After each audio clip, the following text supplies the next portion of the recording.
আলহাজ হযরত মাওলানা আব্দুল কাইয়ুম নদভী সাহেব তিনি আপনাদের সম্মুখে আসছেন।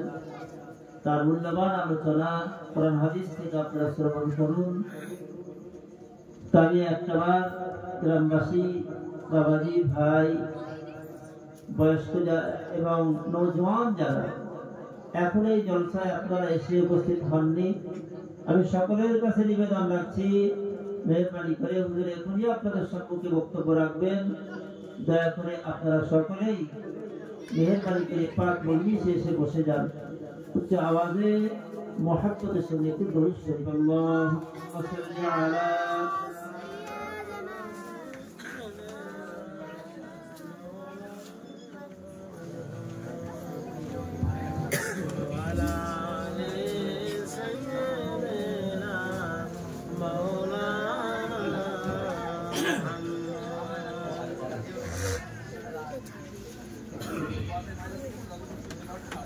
السلام عليكم ورحمة الله وبركاته.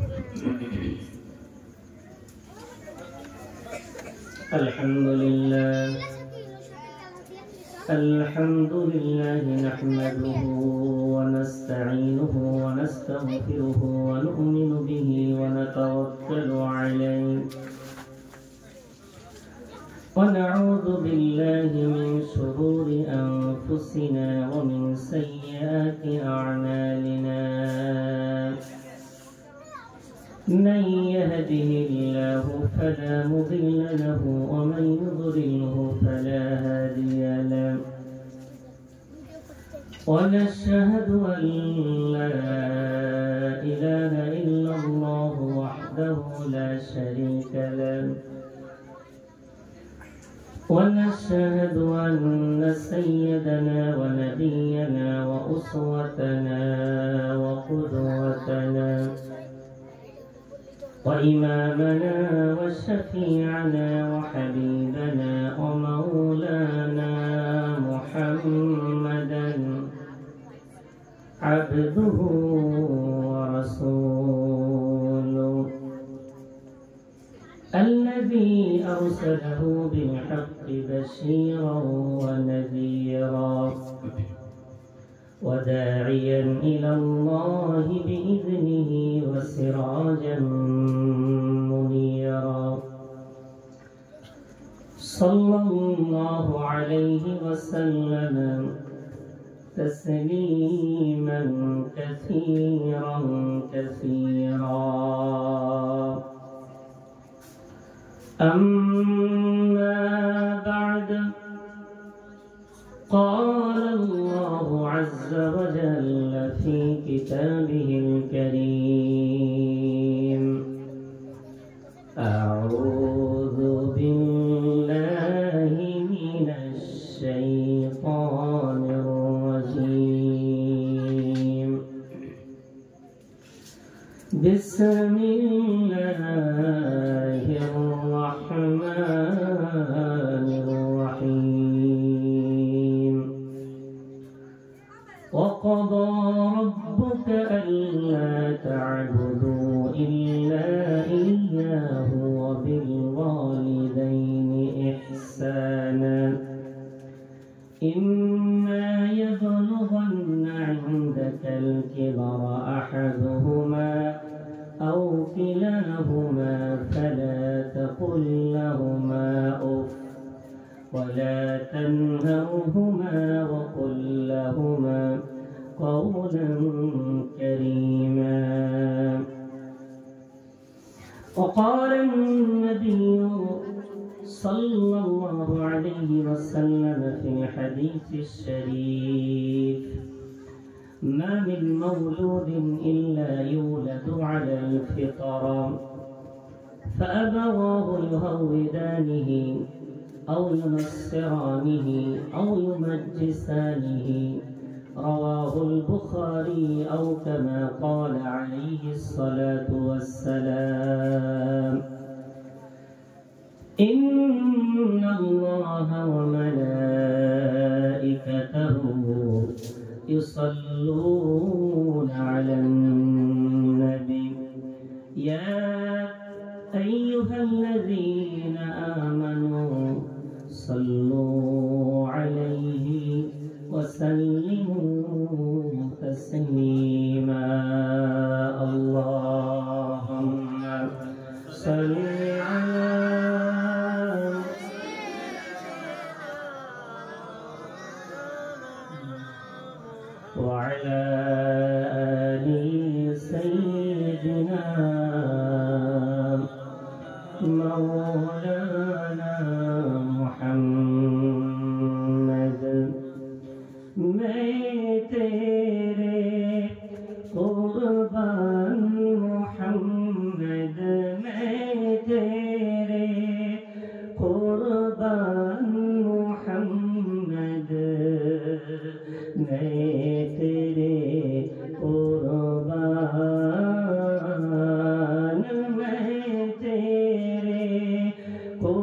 कुर्बान मोहम्मद मैं तेरे कुर्बान मोहम्मद मैं तेरे कुर्बान कहीं मुज़म्मिल कहीं मुद्दस्सिर या रूहुल कुर्आन मोहम्मद मैं तेरे कुर्बान मोहम्मद मैं तेरे कुर्बान तुझे सुरैया ज़मी फलक सब तेरे कदम के नीचे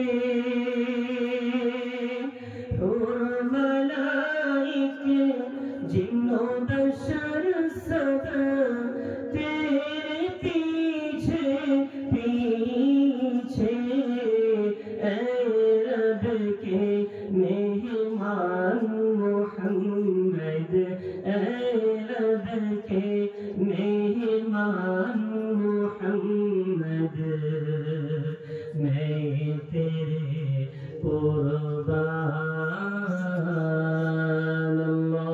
अल्लाहुम्मा सल्ली अला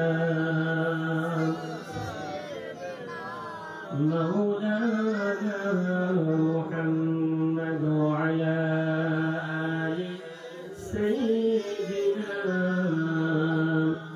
मौलाना मुहम्मद सल्लल्लाहु अलैहि वसल्लम। सम्मानीय मुअज्जज मुकर्रम इमाम साहेब हुजूर এবং বিশেষ করে আমার সামনে বসে থাকা একদল নামাজি দিনদার পরেশগার বাবাজিরা ভাইয়েরা স্নেহের কচি কাচারা পদ্মার আড়ালে অবস্থিত পদ্মা নসিনা আমাদের বোনেরা আল্লাহ দরবারে শুকরিয়া আদায় করি যে আল্লাহ আমাদের সকলকে বড় ভালোবেসে সাহেব দাওয়ার বাড়িওয়ালা ভাইয়েরা গরিব হলেও ভুলতে পারেনি সেই আব্বাকে সেই আম্মাকে যাদের রক্তের ফোঁটা তাদের মধ্যে বিরাজ করছে, যাদের রক্তবৃন্দ তাদের দেহের প্রতিটি রন্ধে রন্ধে সেরাই সেরাই হয়ে চলেছে। সুতরাং তারা বড় বুক ভরা আশা নিয়ে আজকের মাহফিলের ইন্তজাম করেছেন। আমরা আল্লাহর কাছে দোয়া করি তারা যে উদ্দেশ্যে আজকের মাহফিল আয়োজন করেছেন আল্লাহ তাদের আশাকে মনের খাস নিয়তকে আল্লাহ কবুল করেন, আমাদের আশা এবং বসাকে কবুল করেন এবং আমার মতো অযোগ্য আপনাদের মতো গুণীজনদের মাঝে এসে আলোচনার বিষয়বস্তু নির্ধারণ করেছি আদর্শ পিতামাতার হক এবং আদর্শ সন্তানের হক কি। আমি এই বিষয়ে কোরআন ও হাদিসের আলোকে খুবই অল্প সময়ের জন্য আমি একটু আলোচনা করতে চাইছি এবং ক্ষমা চেয়ে নেব বাড়িওয়ালাদের কাছে। তারা বুক ভরা আশা নিয়ে আমাকে হয়তো দাওয়াত করেছিলেন, তবে আমার টাইমটা নির্ধারণ ঠিকঠাকভাবে হয়ে ওঠেনি। এসার পরে বলেছিলেন তবে এসার পরে হয়ে এসেছি 8টায় উঠবো, কিন্তু আমাকে বলছেন মাথায় উঠতে হবে এবং 11টায় নামতে হবে। আমার 11টায় অলরেডি জলসা নেওয়া আছে, ওই জন্য আমি 10:30 পর্যন্ত খুব জোর জোর হয়তো ওখানেই মোনাজাত হয়ে যাবে। অনেকে বাড়িতে আছেন, বিশেষ করে যারা সন্তান আছেন 8 ভাই মিলে শুনলাম আজকের মাহফিল দিচ্ছেন। যেহেতু আপনাদের পিতামাতার কলিজায় শান্তি পৌঁছানোর নিয়ে আজকের মাহফিল, আপনারা আসেন, আপনাদের সন্তানদের নিয়ে আসেন এবং সাহেবরা আছেন, মুসল্লিরা নিশ্চয়ই শুনেছেন। তো গ্রামের মানুষ যারা মাইকের আওয়াজ পাচ্ছেন বেশি সময়ের জন্য নয়, অল্প সময়ের জন্য একটু বসা একটু শোনা, এতে বড় লাভ আছে। এই লাভটা হলো প্রথম লাভ, দুনিয়ার এমন মাহফিলের জন্য আমার আল্লাহ মাগফিরাতের ঘোষণা দিয়েছে। আল্লাহর একদল ফারিস্তা আছে, মুসলিম শরীফের একটি দীর্ঘ হাদিসে এভাবে আল্লাহ রাসূল বর্ণনা করছেন। তাদের কাজ হলো দুনিয়াতে এই ফারিস্তাগুলো যেখানে আল্লাহর কথা আলোচনা হয় সেখানে গিয়ে বসে যায়। যতক্ষণ আলোচনা চলতে থাকে ততক্ষণ ওখানে বসে থাকে। আল্লাহ তো সব জানেন, কোথায় কি হচ্ছে না হচ্ছে আল্লাহ সব জানেন, তিনি সামিউন বাসীর। এরা যখন আল্লাহর কাছে ফিরে যায়, আল্লাহ জিজ্ঞাসা করে যে তোমরা তো সময় কোথায় ছিলে? ফেরেশতারা বলে, ও আল্লাহ, তোমার একদল বান্দার অমুক গ্রামে বসে বসে, তোমার একদল বান্দির অমুক গ্রামে বসে বসে তোমার নামের প্রশংসা গাইছিল, তোমার নামের গুণকীর্তন করছিল, কোরআন হাদিসের কথা বলা করছিল। আল্লাহ, আমরা সেখানে বসেছিলাম, তাদের মজলিসে বসে বসে আমরা তাদের সঙ্গে অংশগ্রহণ করেছিলাম। জোরে বলা যাবে না সুবহানাল্লাহ। তাদের কোনো কিছু সওয়াবের দরকার নেই, ওদের কোনো গুনাহও নেই, ওরা বসে। আল্লাহ পাক রব্বুল আলামিন এই কথা শোনার পরে জিজ্ঞাসা করে, ও ফেরেশতারা, ওরা আমার কথা বলা করছিল কেন? ওরা কি কোনোদিন আমাকে দেখেছে? ওই সময় ফেরেশতারা বলে, না আল্লাহ, আপনাকে কোনোদিন ওরা দেখিনি। আল্লাহ পাক রব্বুল আলামিন বলে, আমাকে দেখিনি, তারপরেও তারা আমাকে ভালোবেসে আমার কথা আলোচনা করছিল। ফেরেশতারা বলো না, তোমরা কি জানো ওরা আমার কাছে কোনো কিছুর কি আশা করে? ফেরেশতারা বলে, আল্লাহ, ওরা আপনার কাছে জান্নাতের আশা করে। যদি বলা যাবে আল্লাহ এই সময় আবার প্রশ্ন করে বলে, ও ফেরেশতারা, ওরা জান্নাতের আশা করে কেন? ওরা কি জান্নাত দু চোখে দেখেছে? ওই সময় ফেরেশতারা বলে, আল্লাহ, তারা কোনোদিন জান্নাত চোখে দেখিনি, জান্নাত একবার দেখলে ওরা জান্নাতের জন্য পাগল হয়ে যেত। আল্লাহ এই কথা শোনার পরে বলে, ও ফেরেশতারা, ওরা জান্নাত না দেখার পরে জান্নাতের তামান্না করে। ও ফেরেশতারা বলো না, ওরা কি আমার কাছ থেকে কোনো জিনিস থেকে পরিত্রাণ চাই, মুক্তি চাই, আশ্রয় চাই? ফেরেশতারা বলে, আল্লাহ, হ্যাঁ হ্যাঁ, ওরা জাহান্নাম থেকে নাজাত চায়, জাহান্নাম থেকে পরিত্রাণ চায়। আল্লাহ পাক রব্বুল আলামিন তৎক্ষণাৎ আবার বলে, ওরে ফেরেশতারা, বলো না, বলো, ওরা কি আমার জাহান্নাম দু চোখে কোনোদিন দেখেছে? ফেরেশতারা বলে, না আল্লাহ, কোনোদিন জাহান্নাম দু চোখে দেখিনি, জাহান্নাম একবার চোখে দেখলে ওরা জাহান্নামের ভয়ে কেঁদে কেঁদে পাগল হয়ে যেত। আল্লাহ বলে, ওরে ফেরেশতারা, ওরা জাহান্নাম না দেখার পরেও জাহান্নামকে ভয় করে। ও ফেরেশতারা, তোমরা সাক্ষ্য থাকো, ওই বান্দাগুলোর জন্য আমি আল্লাহ জান্নাত ওয়াজিব করে দিলাম, জাহান্নাম হারাম করে দিলাম। ওদের জন্য আমি আল্লাহ আমার মাগফিরাতের ঘোষণা দিয়ে দিলাম। একটু জোরে বলা যাবে সুবহানাল্লাহ। আমি আল্লাহ জান্নাত দিয়ে দিলাম, না দেখে বিশ্বাস কর, এটাই ঈমানদার। ঈমানদার বলে কাকে? দেখে বিশ্বাস না। ইউমিনুনা বিল গায়ব, আল্লাযীনা ইউমিনুনা বিল গায়ব, ঈমানদার বলা হয় না দেখে যারা বিশ্বাস করে তারাই ঈমানদার। আমার ঈমানে মুফাসসাল পড়ি না, ঈমানে মুফাসসালের মধ্যে আছে, আমানতু বিল্লাহি ওয়া মালাইকাতিহি ওয়া কুতুবিহি ওয়া রুসুলিহি ওয়াল ইয়াউমিল আখির ওয়াল কদরি খাইরিহি ওয়া শাররিহি মিনাল্লাহি তাআলা ওয়াল বা'থি বা'দাল মাউত। এই যে সাতটা বিষয়, আমানতু বিল্লাহ, আমি ঈমান এনেছি আল্লাহকে, কোনদিন দেখিনি, তারপর বিশ্বাস করি আমার আল্লাহ বলে কেউ আছেন। ওয়া মালাইকাতিহি, তার অসংখ্য ফেরেশতা আছেন, কোনদিন চোখে দেখিনি, তারপর বিশ্বাস করি। ওয়া কুতুবিহি, তার অসংখ্য আসমানি কিতাব আছে, কোরআন ছাড়া কোনো কিতাব চোখে দেখিনি, তাও বিশ্বাস করি। ওয়া রুসুলিহি, তা 1,24,000 মতান্তরে বহু নবী রাসূল আছেন, কোনদিন চোখে দেখিনি, তাও বিশ্বাস করি। ওয়াল ইয়াউমিল আখির, আখিরাত বলে একটা জগৎ আছে, চোখে দেখিনি, তাও বিশ্বাস করি। ওয়াল কদরি খাইরিহি ওয়া শাররিহি মিনাল্লাহি তাআলা, ভাগ্যের মধ্যে ভালো এবং মন্দ এটা আল্লাহর তরফ থেকে নির্ধারিত, কোনদিন দেখিনি, তাও বিশ্বাস করি। ওয়াল বা'থি বা'দাল মাউত, মরণের পরে পুনরুত্থান হবে, মরণের পরে আবার আমাকে উঠতে হবে, কোনদিন কাউকে উঠতে দেখিনি, তাও বিশ্বাস করি। ওই জন্য আমরা ঈমানদার। একটু জোরে বলা যাবে সুবহানাল্লাহ। তাই লজ্জা, এই যে বিশ্বাস আমাদেরকে আল্লাহ পাক রব্বুল বিশ্বাসের কারণে মজলিস হতে পারে ছোট, আমরা তো জলসা বড় না ছোট হিসাব করি কোয়ান্টিটি, সংখ্যা দেখে। কি দেখে? সংখ্যা দেখে হিসাব করি। বড় জলসা মানে কি? যেখানে বিরাট বাজার ঘাট বসেছে, হই হুল্লোড় হচ্ছে, চিৎকার চেঁচামেচি হচ্ছে, আমরা বলি বড় জলসা। আর এগুলো কি বলি? ছোট জলসা। এগুলো আমাদের বিবেচনা, আল্লাহর কাছে সব কোনো বিবেচনা নেই। আল্লাহর কাছে ছোট বড় সংখ্যা দেখে হয় না, আল্লাহর কাছে ছোট বড় অন্তর দেখে হয়। বলা যাবে সুবহানাল্লাহ। ওই বড় জলসা যেখানে গুনাহ আছে, যে বড় জলসা যেখানে ফিতনা আছে, যে বড় জলসা যেখানে হারাম কার্যক্রম চলছে, ওই বড় জলসার চেয়ে ছোট ছোট জলসাগুলো হাজার গুণে আল্লাহর কাছে প্রিয়। সুবহানাল্লাহ। বিশ্বনবী সুন্দর করে হাদিস বলছেন, ইন্নাল্লাহা লা ইয়ানজুরু ইলা আজসামিকুম ওয়ালা ইলা সুওয়ারিকুম ওয়ালাকিন ইয়ানজুরু ইলা কুলুবিকুম ওয়া আমালিকুম। ও দুনিয়ার মুমিন বান্দা বান্দি শুনে নাও, আমার আল্লাহ তোমার বাহ্যিক কোনো জিনিসকে দেখে না। আল্লাহ রাসূল বলছেন, ইন্নাল্লাহা লা ইয়ানজুরু ইলা আজসামিকুম, আল্লাহ তোমার শরীর দেখে না, তুমি কত লম্বা কত মোটা কত শরীর তোমার সুন্দর, আল্লাহ এটা দেখে না। ওয়ালা ইলা সুওয়ারিকুম, তোমার কোনো আকার আকৃতি আল্লাহ দেখে না, বরং আমার আল্লাহ দেখে ওয়ালাকিন ইয়ানজুরু ইলা কুলুবিকুম ওয়া আমালিকুম, তোমার অন্তর কত সুন্দর, তোমার আমল কত সুন্দর। আল্লাহ অন্তর দেখে আমল দেখে, ধরে বলা যাবে না। সুবহানাল্লাহ। ওই যে বিলালে হাফসির মতো কৃষ্ণ কদাকা। আবার আমাদের সমাজে নেতানিয়াহু শুনছেন না, দেখতে সাদা চামড়া, কিন্তু কিয়ামতের দিন বেলালে হাফসি জান্নাতি আর নেতানিয়াহু জাহান্নামী শুকর, জাহান্নামী কুত্তা। কিয়ামতের দিন প্রমাণ হবে সাদা চামড়ার কোনো মূল্য নেই। আল্লাহ দেখেন বেলালে হাফসি কালো হতে পারে, ওর অন্তরটা অনেক সুন্দর।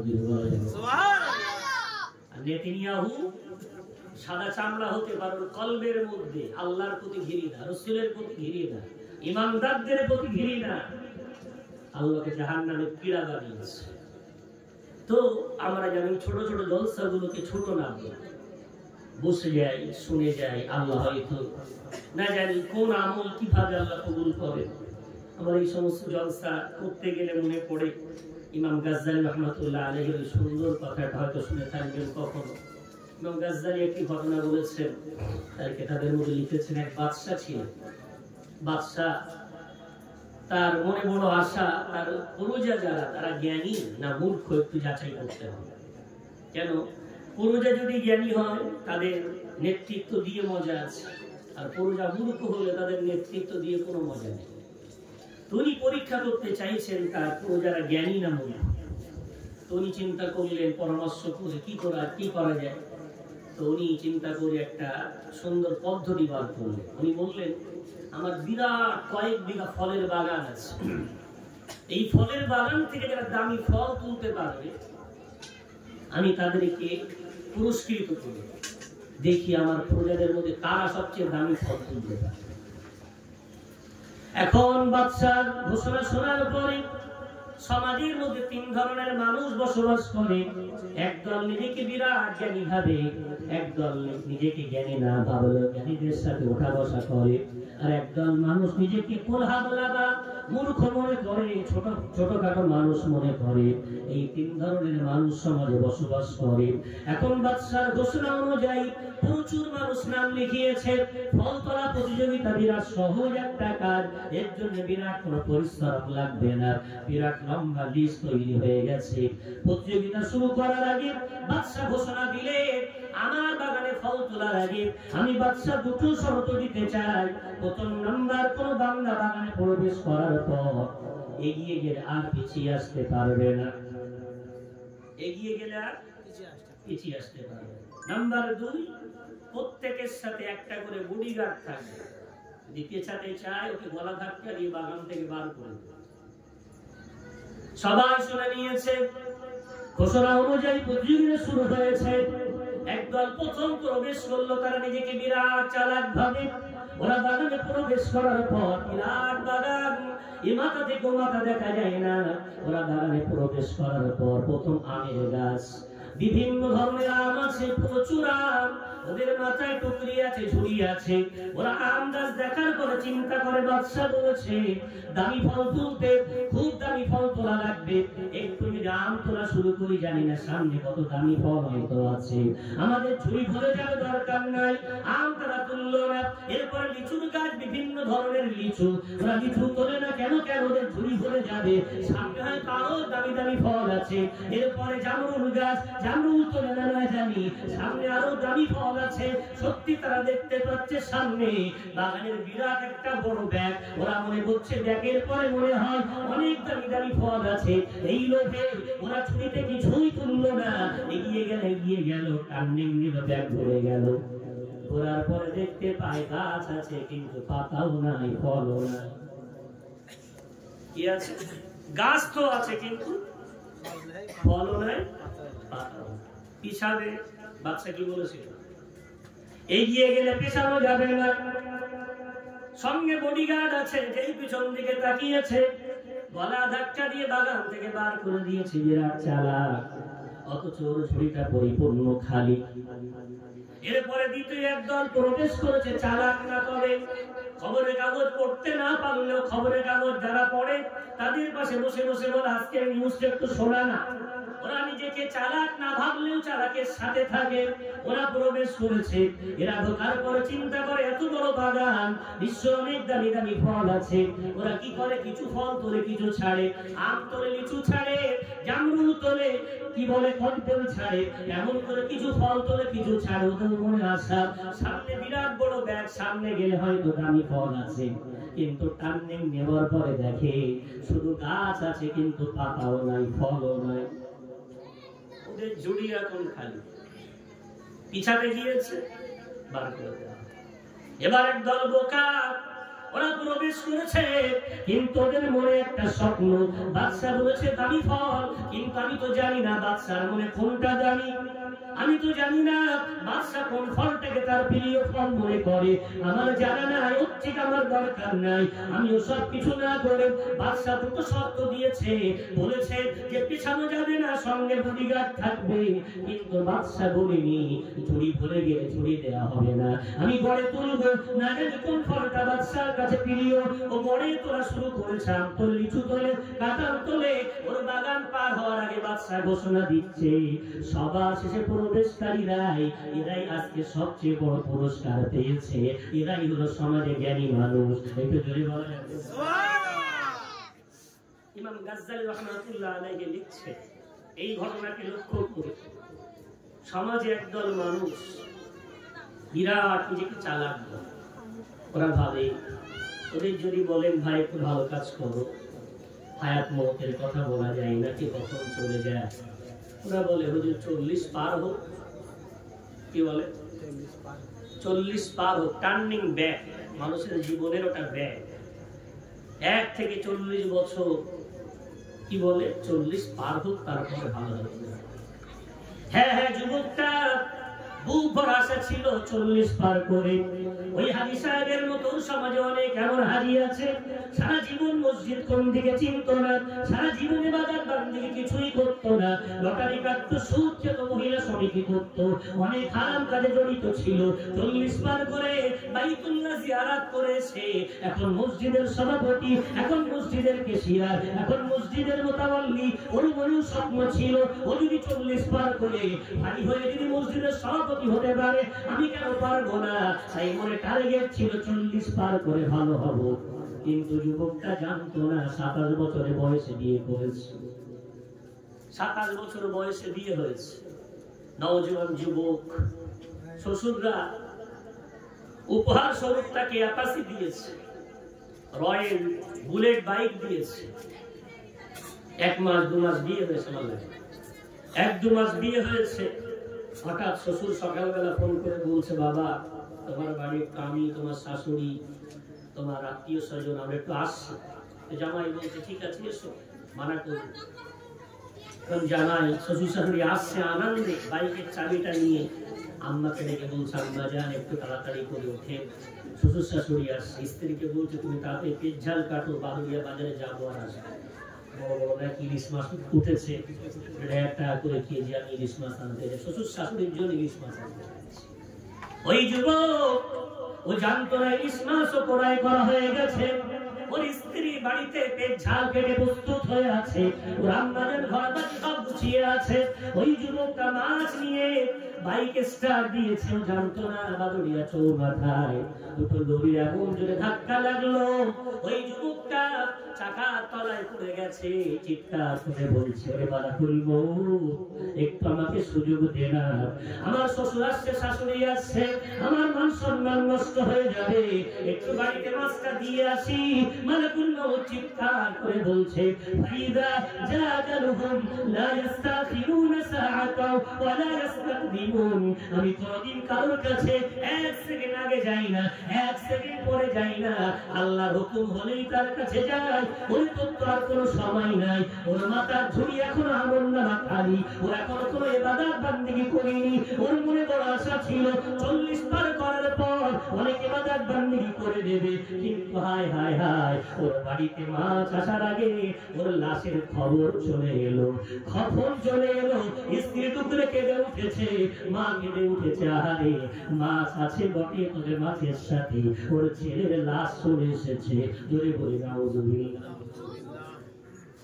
টার্নিং পয়েন্ট 40 পার করে ভালো হয়ে যাবে, হলো না, চলে গেল। আমলনামা শূন্য। আবার একদল আছে আধা চালাক আধা বোকা, ওরা বক্তা দেখে দেখে সমস্যা, কি বলি জি, ওরা সিজন সিজনে ইবাদত করে। ইমাম গাজদালি বলছে, এরা হলো আধা চালাক আধা বোকা। আমার সমাজে কি হয়েছে জানেন? আমার সমাজে সময় নেই, আপনাদের আগ্রহ দেখে বলতে ইচ্ছা হচ্ছে, তবে যদি একটু আমার সমাজ বুঝতো কি করে জানেন, বক্তা দেখে দেখে শোনে, আমাদের না পরে। বিশ্বনবীর একটা হাদিস আছে, কিয়ামতের কঠিন ময়দানে লা ইয়াজুলু কদামা ইবনি আদম, কোন বনু আদমকে পা তুলতে দেওয়া হবে না, হাত্তা ইউসআলা আন খামসি, 5টা প্রশ্ন না করার আগে। 5টা প্রশ্ন হবে, তারপরে তাকে পা তোলার অনুমতি দেওয়া হবে। 5টা প্রশ্নের মধ্যে নম্বর 1 আছে, আন হায়াতিহি ফিমা আফনা, জীবন কোথায় ব্যয় করেছে, ওয়া আন শাবাবিহি ফিমা আবলা, যৌবন কোথায় নষ্ট করেছে, ওয়া আন মালিহি মিন আইনা ইকতাসাব, সম্পদ কোথা থেকে উপার্জন করেছে, অফিমা আনফাকা, সম্পদ কোথায় ব্যয় করেছে, ওয়া আন ইলমিন ফিমা আমিলা বিহি, এবং ইলম অনুযায়ী কতটা আমল করেছে। এই হাদিসের ব্যাখ্যায় মুহাদ্দিসিনগণ লিখছেন, সম্পদের বেলা আল্লাহ প্রশ্ন করলেন কোথা থেকে নিয়েছো, কোথায় ব্যয় করেছো। কথা কি বুঝতে পারছেন না? সম্পদের সময় আল্লাহ কি প্রশ্ন করলেন, কোথা থেকে নিয়েছো এবং কোথায় ব্যয় করেছো, দুটো প্রশ্ন। কিন্তু জ্ঞানের জন্য আল্লাহ প্রশ্ন করবেন না কোথা থেকে জ্ঞান অর্জন করেছো, বরং আল্লাহ জিজ্ঞেস করবেন জ্ঞান অনুযায়ী কতটা আমল করেছো। ওই জন্য ইমানদারদের জ্ঞানের পিপাসু হতে হবে, যেখানেই জ্ঞান আমি সেখানে। আমাদের তাদের এই ভাগাভাগি করে সমাজ শেষ হয়ে গেল, তছনছ হয়ে গেল। ওই পন্থী ওই পন্থী বড়ই সব মেরে তো লাল করে দিচ্ছে, পিডিয়ে দেখতে পাচ্ছ না? ফিলিস্তিনে চলছে, ভারতবর্ষ অর্থের সম্পত্তি কাটতে চলেছে। এদিন 18 নভেম্বর কলকাতার সমাবেশে দেখলেন না, সব এক মঞ্চে, দেখলেন না? এখন কি বলছে, কত সুন্দর লাগছে, সব এক মঞ্চে দাঁড়িয়েছে। এখন সুন্দর লাগছে কেন? এতদিন কোথায় ছিল? দেয়ালে পিঠ ঠাকার পরে সুন্দর লাগে না তোমাদের? এই দ্বন্দ্বটা তো এখান থেকে 10 বছর আগে করলে এই দৃশ্য আমার জাতির দেখতে হতো। এখন সুন্দর লাগছে। হাত থেকে যখন শক্তি হাত ছাড়া হয়ে গেছে, বাতিল যখন গদ্দারে চেপে বসেছে, এখন সুন্দর লাগছে, কমেন্ট করছে। 10 বছর আগে যদি আমার এই জাতি এই বিভ্রান্তি না হয়ে এক জায়গায় দাঁড়াতো, আমার সমাজে এই করুণ দশা দেখতে হতো না। এই তো বললাম আমরা। জি ভাই ভাবছি আমরা, তাহলে এলেম অর্জন করতে হবে, জ্ঞান অর্জন করতে হবে। যে কথা বলছিলাম, বেচারা যুবক এই আশা পারল না, চলে গেল। এরপরে আধা বোকা আধা চালাক, ওরা ছেড়ে ছেড়ে ইবাদত করে, জুমার নামাজ পড়ে 2 রাকাত, বাকি আর পড়ে। কথা বুঝতে পারছেন? রিসেন্ট সমাজে বিরাট ওদের জমা, মসজিদ ভরে যাচ্ছে। সেটা বুকে হাত দিয়ে বলেন, মসজিদ 2 তলা করা জায়েজ? আমার তো জানা নেই। মসজিদে 35 ওয়াক্ত নামাজ হয়, কত ওয়াক্ত? 35 ওয়াক্ত, কিন্তু মসজিদ ঘরে শুধু 1 ওয়াক্তর জন্য। আর 34 ওয়াক্ত মসজিদের যা করুণ দশা, ভেঙে মনে হয় 3 ভাগের 1 ভাগ রেখে দিই। আন্দোলন করতে যাচ্ছে বাবরি মসজিদ রক্ষা করবে, নিজের গ্রামের মসজিদ রক্ষা করতে পারছে না। কথা বুঝতে পারছেন না? অবস্থা কি? এমন মসজিদ আছে ফজরের নামাজ ইমাম আর মুয়াজ্জিন মিলে জামাত আদায় করে। তো করুণ দশা আমার জাতি। ভাই বাবজি আমার, এরা কি করে? ছেড়ে ছেড়ে জুমা পড়ে, রক্তীয় নামাজ পড়ে, সওয়াবের রাত পালন করে, কবর পালন করে, প্রথম তারাবি 27 তারাবি। দেখছেন এরা কিছু তোলে কিছু ছাড়ে। এদের মনে বড় আশা, আমি 40 পার করে তারপরে ভালো হয়ে যাব, তখন একেবারে ইবাদত শুরু করে দেব, মুখে সুন্দর দাড়ি রেখে দেব, আমি বিরাট আল্লাহর ইবাদত বান্দেগি শুরু করে দেব। কিন্তু আরে ওই যুবকটা, ওর বয়স মাত্র 30, হঠাৎ করে খেলাধুলা করতো, বন্ধুদের সাথে বেড়াতো, খেলতে খেলতে বলছে আমার পেটটা ব্যথা করছে। বাড়ি চলে এলো, বন্ধুরা কোন জায়গায় চলে গেল, 2-3 দিন বন্ধুরা দেখতে পায় না। বাড়িতে এসে বলে আমার বন্ধুটা কোথায়? বলে হসপিটালে ভর্তি আছে। ওরা সবাই মিলে দেখতে গেল, অনেক পরীক্ষা নিরীক্ষা দিয়েছে, বন্ধুর চোখে পানি প্রতিদিন বিকাল হলে ওদের সাথে ঘুরতে বার হয়। আজকে সেই বন্ধু হসপিটালের বেডে শুয়ে আছে, অনেকগুলো পরীক্ষা নিরীক্ষা, 1 সপ্তাহ পর রিপোর্ট আসছে ওর কিডনি দুটোই ড্যামেজ। ভেবেছিল না 40 পার করে ভালো হয়ে গেল, কিছু করতো কিছু ছাড়তো, আমল নামার ঝুড়ি এখনো খালি। কিন্তু একদল বোকা, ইমাম গাজ্জালি বলছেন, আল্লাহ পাক রব্বুল আলামিনের রাসূল হাদিসের মধ্যে বলেছেন, আদ দুনিয়া মাযরাআতুল আখিরাহ, দুনিয়া হলো পরকালের শস্য ক্ষেত। তুমি আমল করো, কিয়ামতের দিন আমার আল্লাহ কোন আমল যে কবুল করবে আল্লাহ ভালো জানে। ওই জন্য আমার আল্লাহ কোনটা চাই তুমি জানো না, ওই বাদশা কোন ফল তার প্রিয় বান্দা জানে না। তাই কি করলো? এক নাগাড়ে তুমি তো শুরু করলো। ইমাম গাজ্জালি বলছে, কোন ইবাদত তুমি বাদ দিও না, ফরজ পড়ো, সুন্নাত পড়ো, নফল পড়ো, ছোট বক্তার জলসা শোনো, ইমামের জলসা শোনো, বাইরের বক্তার আলোচনা শোনো, তুমি কাউকে বাদ দিও না। আমল নামায় থাক না থাক, আমার জীবনের ছোট্ট ছোট্ট আমলগুলো থাক, না জানি আমার আল্লাহর কাছে কোন আমলটা কবুল করে আমার আল্লাহ জান্নাতের ফয়সালা করে দেয়। একটু জোরে বলা যাবে? আল্লাহ যে কোনটা নেবে আমি তো জানি। কিয়ামতের কঠিন ময়দানে এক বান্দাকে ডাকা হবে, বান্দা জীবনে কি করেছো? বান্দা জানে বিরাট নামাজের সওয়াব, রোজার সওয়াব, হজের সওয়াব, যাকাতের সওয়াব, বিরাট ভালো ভালো ইবাদত নিয়ে যাবে। আল্লাহর সামনে যাবে যখন, সবার মনে ভয় নেই, তুমি ইবাদত করেছো। অনেক মানুষ আছেন অহংকার করে, বলে আমি হজ করেছিলাম দাম দেইনি। কি বলে? হজ করেছিলাম দাম দেয়নি, গুলি করিনি তো দাম দেবো কেন? আরে পণ্ডিতের বাপ, গুলি করি। এই ধরনের অহংকার আল্লাহ বরদাস্ত করে। এই হাদিসে আছে যে বান্দা আল্লাহর সামনে যাচ্ছে খুব হাসতে হাসতে, তার জীবনে বিরাট ইবাদত করেছে। আল্লাহ বলছে ফারিস্তারে তো কোনো ভয়টাই নেই, বলে হ্যাঁ আল্লাহ বিরাট আমল করেছে। কই নামাজ? নামাজ দেখে আল্লাহ চিকে মেরে দিয়েছে। আল্লাহ নামাজে চিকে মারলেন, বলে মারবো না, তোমার নামাজ ছিল লোক দেখানো।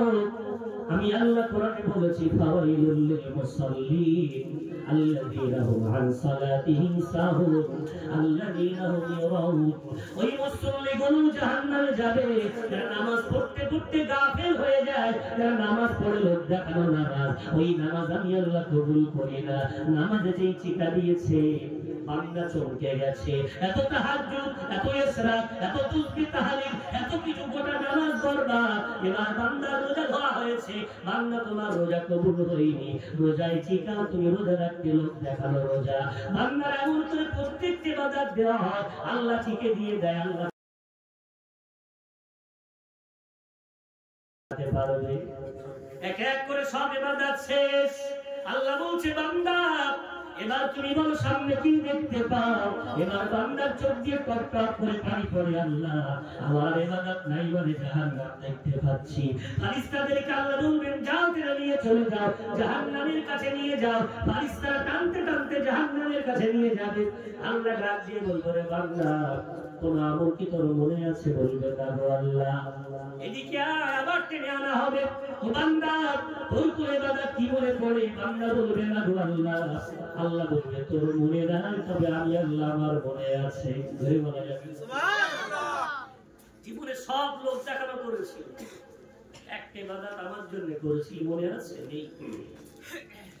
আল্লাহ বলবে বান্দা নদীর পাড় দিয়ে একদিন তুই হেঁটে যাচ্ছিলি, কাঁটা পড়েছিল একটা, কাঁটাটা দেখার পরে তোর মনে হলো কাঁটা যদি সরিয়ে না দে কোন মুমিন ভাই রাস্তা দিয়ে গেলে ওর পায়ে কাঁটা ফুটে যাবে। আমার রাসূল হাদিসে বলেছেন ইমাদাতুল আযা আনিত তরিক, কষ্টদায়ক বস্তু রাস্তা থেকে সরিয়ে দেওয়াটা ইবাদত। ও বান্দা তুমি ওই কাঁটাটা সরিয়েছিলে কোন লোক দেখানোর জন্য নয়, কোন মানুষের কাছে সুনাম কেনার জন্য নয়, অন্য মুমিন ভাই কষ্ট পাবে তাই তুমি সরিয়ে দিয়েছিলে, ওটা শুধুমাত্র আমার জন্য করেছিলে। ও বান্দা তোমার নামাজ কবুল হয়নি, তোমার রোজা কবুল হয়নি, তোমার হজ যাকাত কবুল হয়নি, তবে এই ছোট্ট আমলটুকু আমি আল্লাহর এত ভালো লেগেছে, ওর বিনিময়ে তোমাকে জাহান্নামে নয় তোকে জান্নাতের ফয়সালা করে দিলাম। এটা জোরে বলা যাবে সুবহানাল্লাহ। ছোট্ট আমল আল্লাহ এত দামি বানিয়ে, ওই জন্য আমরা এই ছোট বড় হিসাব করব না, আমাদের সেই চোখ নেই। আল্লাহ ভালো জানেন কোনটা কবুল হবে কোনটা হবে না। আজকের সেই ভাইদের বড় চেষ্টায় ছোট্ট এই দোয়ার মজলিস, আমার আলোচনার টপিক আবার একবার স্মরণ করিয়ে দিই, আদর্শ পিতামাতা আদর্শ সন্তান কিভাবে আমরা হতে পারি। প্রথমত আমরা জানবো পিতামাতার হক আগে না সন্তানের হক আগে। আমরা জলসায় গেলে অনেক জায়গায় কিছু বয়স্ক দাদু বাবু আছেন, ওনারা বলে একটু আজকে আলোচনার মধ্যে পিতামাতার হক নিয়ে বলবেন। তো কোরআন দুধারী তলোয়ার, কখনো এক পক্ষে কথা বলবে, উভয় পক্ষ নিয়ে কথা বলবে। যে বলে সুবহানাল্লাহ। আমরা হয়তো কোরআনটাকে মনে করেছি তাবিজের কিতাব, তারাবির নামাজের কিতাব, মাইয়ত মারা গেলে মাথার কাছে তেলাওয়াত করা কিতাব। কি আফসোস বলেন, মরে যাওয়ার পরে ও শুনতে পাচ্ছে কিনা আল্লাহ ভালো জানে, ওখানে কোরআন শোনানো হচ্ছে, আর জীবিত থাকাকালীন কোনোদিন কোরআনই শুনি। কপাল পোড়া, হতভাগা আমার জাতি। মাদ্রাসা বানাবে, মক্তব বানাবে, কোনদিন দেখেছেন যে মাদ্রাসা বানানোর পর কেরাত চলছে, গ্রামের মানুষগুলো পালা পালা করে অন্তত জাহিজ খানায় বাচ্চারা কোরআন তেলাওয়াত করছে, গিয়ে বসে শুন। আমার জীবন আমি দেখিনি, আপনাদের দেখতে চাই। ওরা মাদ্রাসা বানাবে, মক্তব বানাবে, এটা বলা হয় প্রদীপের তলায় অন্ধকার। অন্য জায়গার বাচ্চাদেরকে আমরা খাওয়াচ্ছি, পড়াচ্ছি, মাদ্রাসা করছি, ওই কোরআন থেকে নিজেরাই বলছি। পড়তে পারি না বলেই না মাদ্রাসা বানিয়েছি। সময় করে ফজরের পরে একটু গিয়ে বসা যায়, জোহরের পরে গিয়ে একটু বসা যায়। জীবনে জীবিত থাকতে কোরআন শুনলো না, মরার পরে আমাদের ছাত্র খবর দিয়ে গোল হয়ে বসে কোরআন শুনছে। ভাই বাবজি আমার, ওই কোরআনুল কারীম নাযিল হয়েছে আমাদের হেদায়েতের জন্য। আল্লাহ কোরআনে বলছেন পারা নম্বর 1 পৃষ্ঠা নম্বর 1 সূরার নাম সূরা বাকারা। আল্লাহ বলেন হুদাল লিল মুত্তাকিন। আল্লাহ দ্বিতীয় পারা 7 পৃষ্ঠা সূরা বাকারায় বলেন হুদাল লিন নাস, এটা মানব জাতির জন্য পথ প্রদর্শক। একটু জোরে বলা যাবে না সুবহানাল্লাহ। কোরআনে আল্লাহ বলেছে সন্তানের হক আগে পিতামাতার তুলনা। কেন? আমরা যেমন বলি ডিম আগে না মুরগি আগে, তো সন্তান আগে না বাপ মা আগে? আমরা জানি সন্তান কখনই আদর্শবান হয় যদি বাপ মা তার আদর্শবান হয়। সন্তানের হক আগে, বাপ মার হক পরে। সন্তান যদি বাপ মা তার সুন্দর করে লালন পালন করতে পারে, ওই সন্তান পিতামাতার হক আদায় করবেই। এটা আমার আল্লাহ এবং তার রাসূলের ওয়াদা। বলে বলা যায় সুবহানাল্লাহ। রব্বুল আলামিন মধুর জালালেন আর কোরআনুল কারীম 21 পারা 11 পৃষ্ঠা সূরা লুকমানের মধ্যে আল্লাহ বলে وَإِذْ قَالَ لُقْمَانُ لِابْنِهِ وَهُوَ يَعِظُهُ يَا بُنَيَّ لَا تُشْرِكْ بِاللَّهِ। সন্তানের হক পিতামাতার উপরে প্রথম। পিতামাতা যেন তার সন্তানকে ভাবে শেখায়। আল্লাহ লুকমান হাকিমের নাম উল্লেখ করে বললেন, লুকমান হাকিম একজন বাপ, তিনি তার সন্তানকে ডেকে বলছেন, আমার বাবা, ও আমার কলিজার টুকরা, শুনে নাও, খবরদার খবরদার কোনোদিন যেন শিরক করো না। শিরক হলো সবচেয়ে বড় গুনাহ। সন্তানকে বাপ মাকে শিরক শেখাবে, বলা যাবে শিরক সম্বন্ধে ওয়াকিবহাল করবে, এটা বাপ মার গুরু দায়িত্ব। কেন? ঈমান এটা দুনিয়ার সর্বশ্রেষ্ঠ নিয়ামত। এটা বানাতে গিয়ে আমরা বেলুন দেখেছি না, বড় বড় বেলুনগুলো অনেক হাওয়া দিতে হয়। হাওয়া দেওয়ার পর একটা বেলুন দেখতে সুন্দর লাগে, কিন্তু বেলুনটা নষ্ট করার জন্য সামান্য একটা সিপটিপি, সামান্য একটা কাটা কিন্তু এনার যথেষ্ট।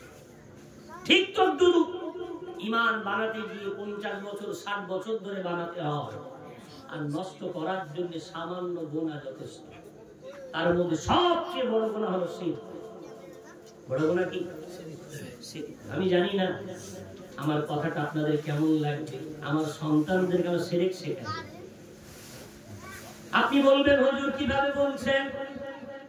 হয়তো আপনারা জ্ঞানী মানুষ, তবে এই ব্যাপারে আমরা দেখে দেখে অনেক কষ্ট পেয়েছি, তাই আমার মনের কথা বলে যার ব্যথা বলছি। তাই ভাবছি আমার সমাজে মুসলিম পাড়াগুলোয় মুসলিম ক্লাব আছে না? ক্লাব আছে, আজাদ সংঘ, নেতাজি সংঘ নাম দেওয়া আছে। তো এই ক্লাবগুলো পরিপূর্ণ মুসলিম পরিচালিত, সেক্রেটারি সভাপতি সব মুসলিম। ওখানে যখন পতাকা উত্তোলন হয়, বিশেষ করে স্বাধীনতা দিবস, এটা ভারতবর্ষের গর্বের দিন। কেন যে করি না জানলেও পতাকা তো তুলি। কথা বুঝতে পারছেন? স্বাধীনতার দিনে কি হয়, কেন যে পালন করি তা না জানলেও পতাকা তো তোলা হয়। যদি জানতাম স্বাধীনতা দিবসটা কি, তাহলে ওদিন মসজিদেও, মাদ্রাসাতেও, ক্লাবেও সব জায়গায় পতাকা উঠত। ভারতবর্ষ স্বাধীন কিন্তু কোন একটা ধর্মের জন্য হয়নি। ভারতবর্ষ স্বাধীন হয়েছে প্রথম মুসলিমের রক্ত, তারপরে অন্য জাতির রক্তের দিন। পারা যায় না মসজিদের সামনে আমরা ফজরের নামাজের পরে সূরা ইয়াসিন পড়ে, সবরসানি করে, মোনাজাত করে আমরা পতাকা তুলব। সেখানে আমরা মুসলিম, আমাদের যারা বীর পুরুষ তাদের নামগুলো স্মরণ করে সবরসানি করব। আমরা ওদেরকে শিরকের পথে ঠেলে দিয়েছি। সকালবেলা আমাদের ঘরের বাচ্চাগুলো স্কুলে যায়, গিয়ে ওখানে পতাকা তোলে, বিভিন্ন স্লোগান দেয়। তার মধ্যে সবচেয়ে ভয়াবহ স্লোগান যেটা হলো শিরক। অন্য ধর্মের উপরে আমাদের কিছুই বলার নেই।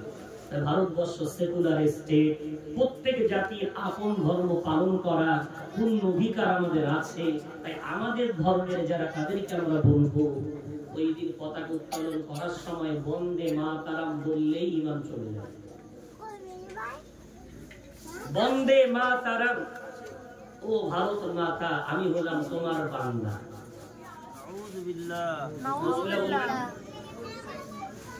ও ভারত মাতা, আমি তোমার বান্দা। কি করে বললাম? আমার জবান দিয়ে না বার হয় লা ইলাহা ইল্লাল্লাহ মুহাম্মাদুর রাসূলুল্লাহ। আমি না বললাম লা ইলাহা ইল্লাল্লাহ, নেই কোনো মাবুদ আল্লাহ ছাড়া। মাবুদ অর্থাৎ ইবাদতের যোগ্য তিনি, আর আমি হলাম তার বান্দা। তিনি হলেন মাবুদ, আমি তার বান্দা। আমার জবান দিয়ে কালিমা বলার পর ওই কালিমাটাকে কত কষ্ট করে সাহাবারা আমাদের কাছে দিলেন, আইম্মায়ে মুতাকাদ্দিমিন আমাদের কাছে দিয়ে গেলেন, আইম্মায়ে মুতাআখিরিন ওই আমানত আমাদের কাছে পৌঁছে দিলেন। বুজুর্গনে দিন, সুফি দরবেশ, আউলিয়ায়ে কেরামগণ কত কষ্ট করে আমাদের কাছে দিয়ে গেলেন। এত দামি বেলুনটাকে আমরা মুহূর্তের মধ্যে একটা কাটা ঢুকিয়ে একদিন একটু মস্তি করতে গিয়ে এই বললাম বন্দে মাতারাম, ঈমানের বেলুনটা তৎক্ষণাৎ ফেটে গেল। ক্লাবের যুবকগুলো স্লোগান দেয়, পতাকা তুলছে, বন্দে মাতারাম। পার্টির মিছিল বেরিয়েছে, বিভিন্ন স্লোগান, তার মধ্যেও বন্দে মাতারাম। আরে অন্য ধর্মের মানুষ বলতে পারে, আমি অ্যাজ এ মুসলিম, আমি একজন মুসলমান হয়ে কখনো এই কথা আমার জবান দিয়ে বলতে পারি না। এটা আমার ভারতবর্ষের দেওয়া সংবিধান। আপনাকে বলবে এই ধরনের কথা বললে আপনাকে ধরবে রাস্তাঘাটে সাংবাদিকরা, সংবিধান আগে না কোরআন আগে। ওই তো পুরাতন আমাদের লামারা খুব সুন্দর দিয়েছে, সাংবাদিক ধরলে আপনি বলবেন তোর ডান চোখ বেশি প্রিয় না বাম চোখ বেশি প্রিয়, হঠাৎ করে প্রশ্ন করবেন। সাংবাদিক বলবে চোখের সাথে কিসের তুলনা, ওকে বলবেন এটাই তোমার উত্তর, বল কোনটা প্রিয়, যেটা প্রিয় ওটা রাখবো, এটা অপ্রিয় করে গেছে। সাংবাদিক বলবে না দুটোই প্রিয়, ডান চোখও প্রিয় বাম চোখও প্রিয়, আমার কাছে কোরআন প্রিয় সংবিধান প্রিয়। এখানে কোনো বিবেচনা করা যাবে না, সংবিধান শিখিয়েছে কোরআন মানো, কোরআন বলেছে দেশের সংবিধান মানো।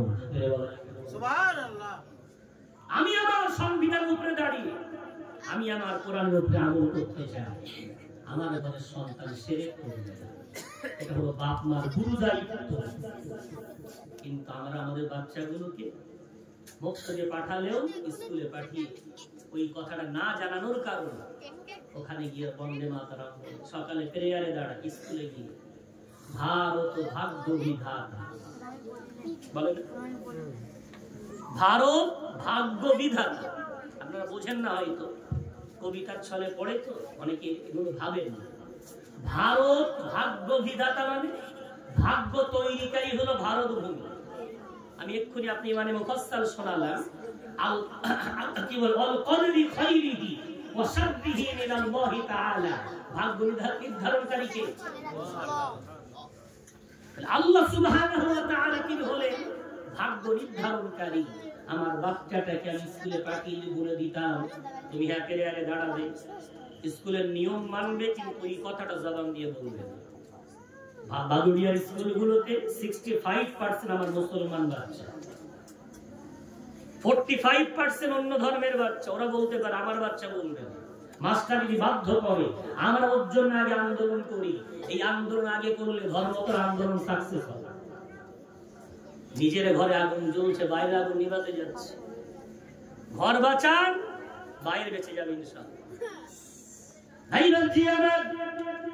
আদর্শ পিতা মাতার প্রথম হক আল্লাহ রাব্বুল আলামিন লোকমান হাকিমের এই কথা বলে বুঝিয়ে দিলেন, দুনিয়ার পিতা মাতারা আদর্শ পিতা মাতা যদি হন, সন্তানের হক যদি তুমি আদায় করতে চাও, ওই সন্তানকে তুমি শেখাবে ও যেন কোনোদিন আমি আল্লাহ আমার সাথে শিরক না করে। কেন শিরক হলো সবচেয়ে বড় গুনাহ। আল্লামা হুজুর রাহমাতুল্লাহ আলাইহি, আল্লাহ তাকে যে ইলম দিয়েছিলেন, উনি একদিন কিতাব লিখছেন, কিতাব লিখতে লিখতে সামনে কোনো কিছুই নেই, উনি হাওয়ালা দিচ্ছেন, এইটা ফতোয়ায়ে স্বামীর অমুক পৃষ্ঠায় অমুক জায়গায় লেখা আছে, এটা বাহারুর রায়কে এত খণ্ডে এত পৃষ্ঠায় অমুক জায়গা থেকে ছাপানো কিতাবে লেখা আছে, এটা ফতোয়ায়ে তাতারখানিয়ার এত পৃষ্ঠায় এত জায়গায় লেখা আছে, এমন জায়গায় লেখা আছে, পৃষ্ঠা নাম্বার খণ্ড নাম্বার কোথা থেকে ছাপানো টোটালটা হুজুর লিখছেন। এবার তো লাইব্রেরি ম্যান, যিনি লাইব্রেরির দায়িত্বে আছে, উনি হুজুরের খাদিম। হুজুরের এই লেখা দেখে উনি হুজুরকে বলছে, হুজুর চতুর্দিকে আপনার 70 ভক্ত, আপনি কোন সামনে কেতাব টেতাব খোলা নেই, এইভাবে হাওয়ালাগুলো দিচ্ছেন, যদি একটা ভুল হয়ে যায় ওরা তো আপনাকে নিয়ে বিরাট যাচ্ছে তাই করবে। হুজুর মুচকে সে বলছেন, ইনশাআল্লাহ ভুল হবে না।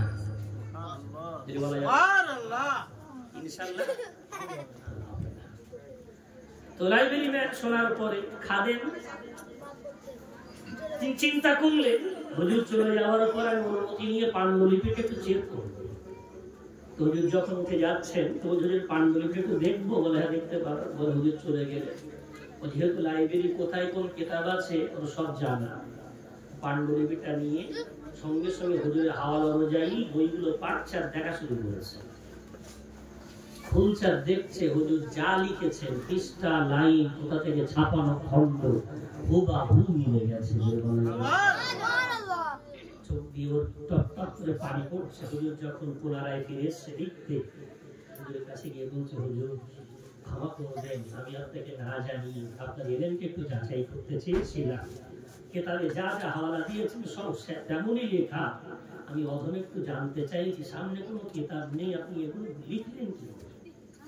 একটা হাফেজে কোরআন, তার সামনে মাত্র 611টা পৃষ্ঠা, এইটা মুখস্থ করতে গিয়ে কারোর 5 বছর 7 বছর, তারপরে না পড়লে ভুলে যায়। আর এইসব কিতাব যেগুলোর নাম বললাম, কোনোটা 1500 পৃষ্ঠা, কোনোটা 2000 পৃষ্ঠা, কোনোটা 3000 পৃষ্ঠা, এত বড় বড় খণ্ডগুলো আপনি কি করে, কোথা থেকে ছাপানো, কোন লাইনে কোন খণ্ড আপনি বলছেন কি করে? তখন বলছেন, বাবা আমি যখন কিতাব লিখতে বসি আল্লাহর তরফ থেকে আমার সামনে কিতাবগুলো খুলে দেওয়া হয়।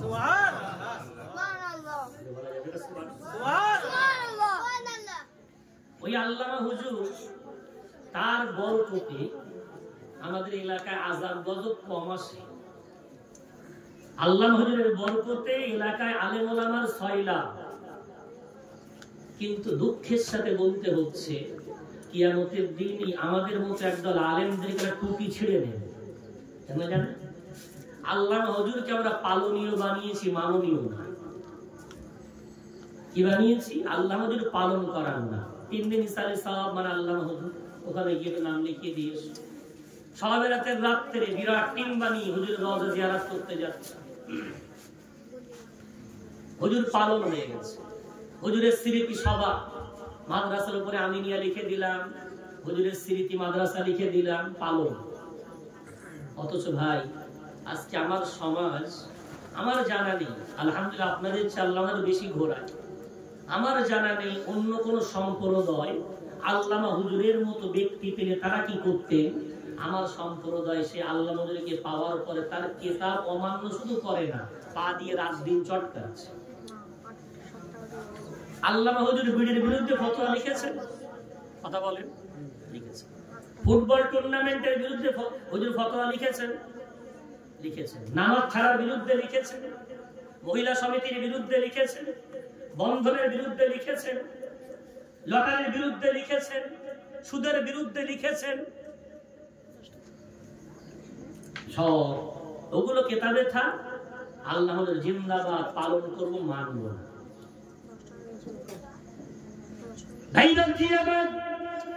আরো দুঃখের বিষয়, আমি জানি আপনারা দেখতে পাচ্ছেন কিনা, আমি গুনাহগার, অধম গুনাহগার, আমার কোনো যোগ্যতাও নেই, শুধু আল্লাহর রহম, আল্লাহর দোয়া। আমি যেন দেখতে পাচ্ছি আমার এলাকায় আসন্ন আযাব আসতে চলেছে। আল্লাহ হুজুরের বরকতে আযাব আসতো না, কিন্তু এলাকায় একটা বিরাট বড় শিরকের আড্ডাখানা তৈরি হয়েছে, ওটার নাম হলো ঘোষবাড়ি। কি বাচ্চারা হাস, তার মানে বুঝতে পারছেন? জি চাচাজি মেহেন্দি করা দাড়ি, অর্থাৎ সাদা দাড়িতে মেহেন্দি করা সুন্নত জানে, ঘোষবাড়ি জেলে যে কাফের হতে হয় এটা জানে না। হুজুরের পরিষ্কার ফতোয়া, জরুরি মাসাইলের 2য় খণ্ডে হুজুর লিখছেন, দুনিয়ার কোন ইমানদার বান্দা যদি বেধর্মীদের কোন পার্বণে সে অংশগ্রহণ করে, তাদের কোন অনুষ্ঠানে গিয়ে কোনো কিছু করাই করে, আমি আল্লাহ পরিষ্কার ফতোয়া দিয়ে দিলাম, বেধর্মীদের কোন অনুষ্ঠানে অংশগ্রহণ করলে তৎক্ষণাৎ ঈমান থেকে খারিজ হয়ে ওই বান্দাটা কাফের হয়ে যাবে। কি হবে? হুজুরের ফতোয়া আমার না, দেখে নেবেন। এরপরে হুজুর লিখছেন, যদি ওর বিয়ে শাদী হয়ে থাকে, স্ত্রী ওই মুহূর্তে তালাক হয়ে যাবে। ও যদি বিয়ে না দোহরায়, কালিমায়ে রব্বে কুফর পড়ে ঈমান না দোহরায়, ওই অবস্থায় স্ত্রীর সাথে মেলামেশা করে, ওর কোন সন্তান জন্ম নিলে ওই সন্তানটা যারও সন্তান হবে, ওই পিতামাতার ঈমান দোহরানো ওয়াজিব, ওই পিতামাতার বিয়ে দোহরানো ওয়াজিব। ফতোয়া লিখছেন আল্লাহর রাব্বুল আলামিন রাহমাতুল্লাহ আলাইহি। একটু জোরে বলা যাবে সুবহানাল্লাহ। ইলমের পাণ্ডিত্য, গভীরতা ওই। এখন বলছে ঘোষবাড়ি তো বেড়ানোর জায়গা, আপনার চাই বেশি জানি। অন্য ধর্মের মানুষ যদি আমার আওয়াজ পান, দেখা নেবেন না, আমি আপনার ধর্ম নিয়ে আমি কোনো কথা বলতে চাই। সেকুলার স্টেট ভারতবর্ষ, আপনার ধর্ম আপন জায়গা, আপনি কি করবেন, কটা পার্বণ করবেন আপনার। আমার জাতিকে সজাগ করার দায়িত্ব আল্লাহ আমাদেরকে দিয়েছে। ঘোষবাড়ি প্রথম হলো মন্দির। আমি সংগ্রামপুরে থাকি, আমার নাকের ডগায়। ঘোষবাড়ি প্রথম মন্দির, তারপরে পার্ক। ওখানে বার খুলতে চলেছে, খুব শীঘ্রই বার হবে। ওখানে গান বাজনা, শিরকের আড্ডাখানা, কোন পূজা আছে ভাই না, ওর সঙ্গে যেন মেলাবেন না নিকো পার্ক ইকো পার্ক, ওই ধরনের না। ওখানে কোনো ধর্মের সুরসুরি নেই। ওখানে যাবেন, ওখানে যে কেউ যেতে পারে, কোনো ধর্ম, কোনো মন্দির, গির্জা ইত্যাদি বেড়ানোর জায়গা বানিয়েছে। এটা আগে মন্দির, তারপরে হচ্ছে বেড়ানোর জায়গা। ফ্রি খাওয়ানো চলছে ওখানে, ফ্রি কোচিং সেন্টার খোলা, বাচ্চাদের খাওয়ানো হচ্ছে, দোকান খোলা হচ্ছে, বাইরের চেয়ে কম দামে মাল দেবে। আরে ভাই 20 টাকা চিনি কেজি, কেউ 12 টাকা বলে, ও গাড়ি থেকে এনে দেবে না চুরি করবে? বাইরের বাজার মূল্য এত হাই, ভিতরে এত কম।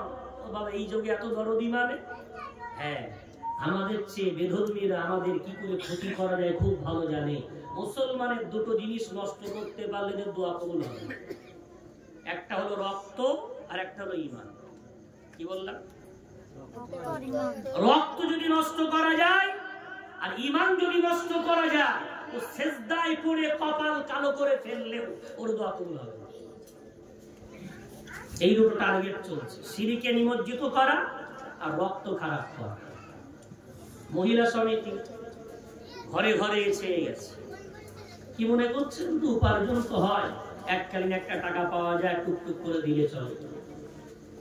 বিশ্বনবীর সহিহ হাদিস, নবী করিম সাল্লাল্লাহু আলাইহি ওয়াসাল্লাম বুখারী শরীফ, মুসলিম শরীফের মধ্যে স্পষ্ট ভাষায় বলেছেন, আমি রাসূল, আমার অভিশাপ, আল্লাহর অভিশাপ, কুল কায়নাতের অভিশাপ, কুল মাখলুকাতের অভিশাপ, যে সুদ খায়, যে সুদ লেখে, যে সুদ নেয়, সুদের কাজে সাহায্য করে, আমি রাসূল এবং গোটা মাখলুক তার উপর অভিশাপ দিয়ে গেলাম।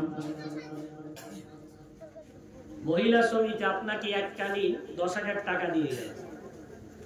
ওর বাড়িতে তো গাছের টাকার গাছ আছে, নাড়া দিয়ে দিয়ে যায়। আমার জাতি যদি জানতো ব্যাংক অ্যাকাউন্ট খুলতো। আমার তো সময় নেই, টুকটুক করে বোঝানোর চেষ্টা করছি, তবে একটু চিন্তা করে দেখেন।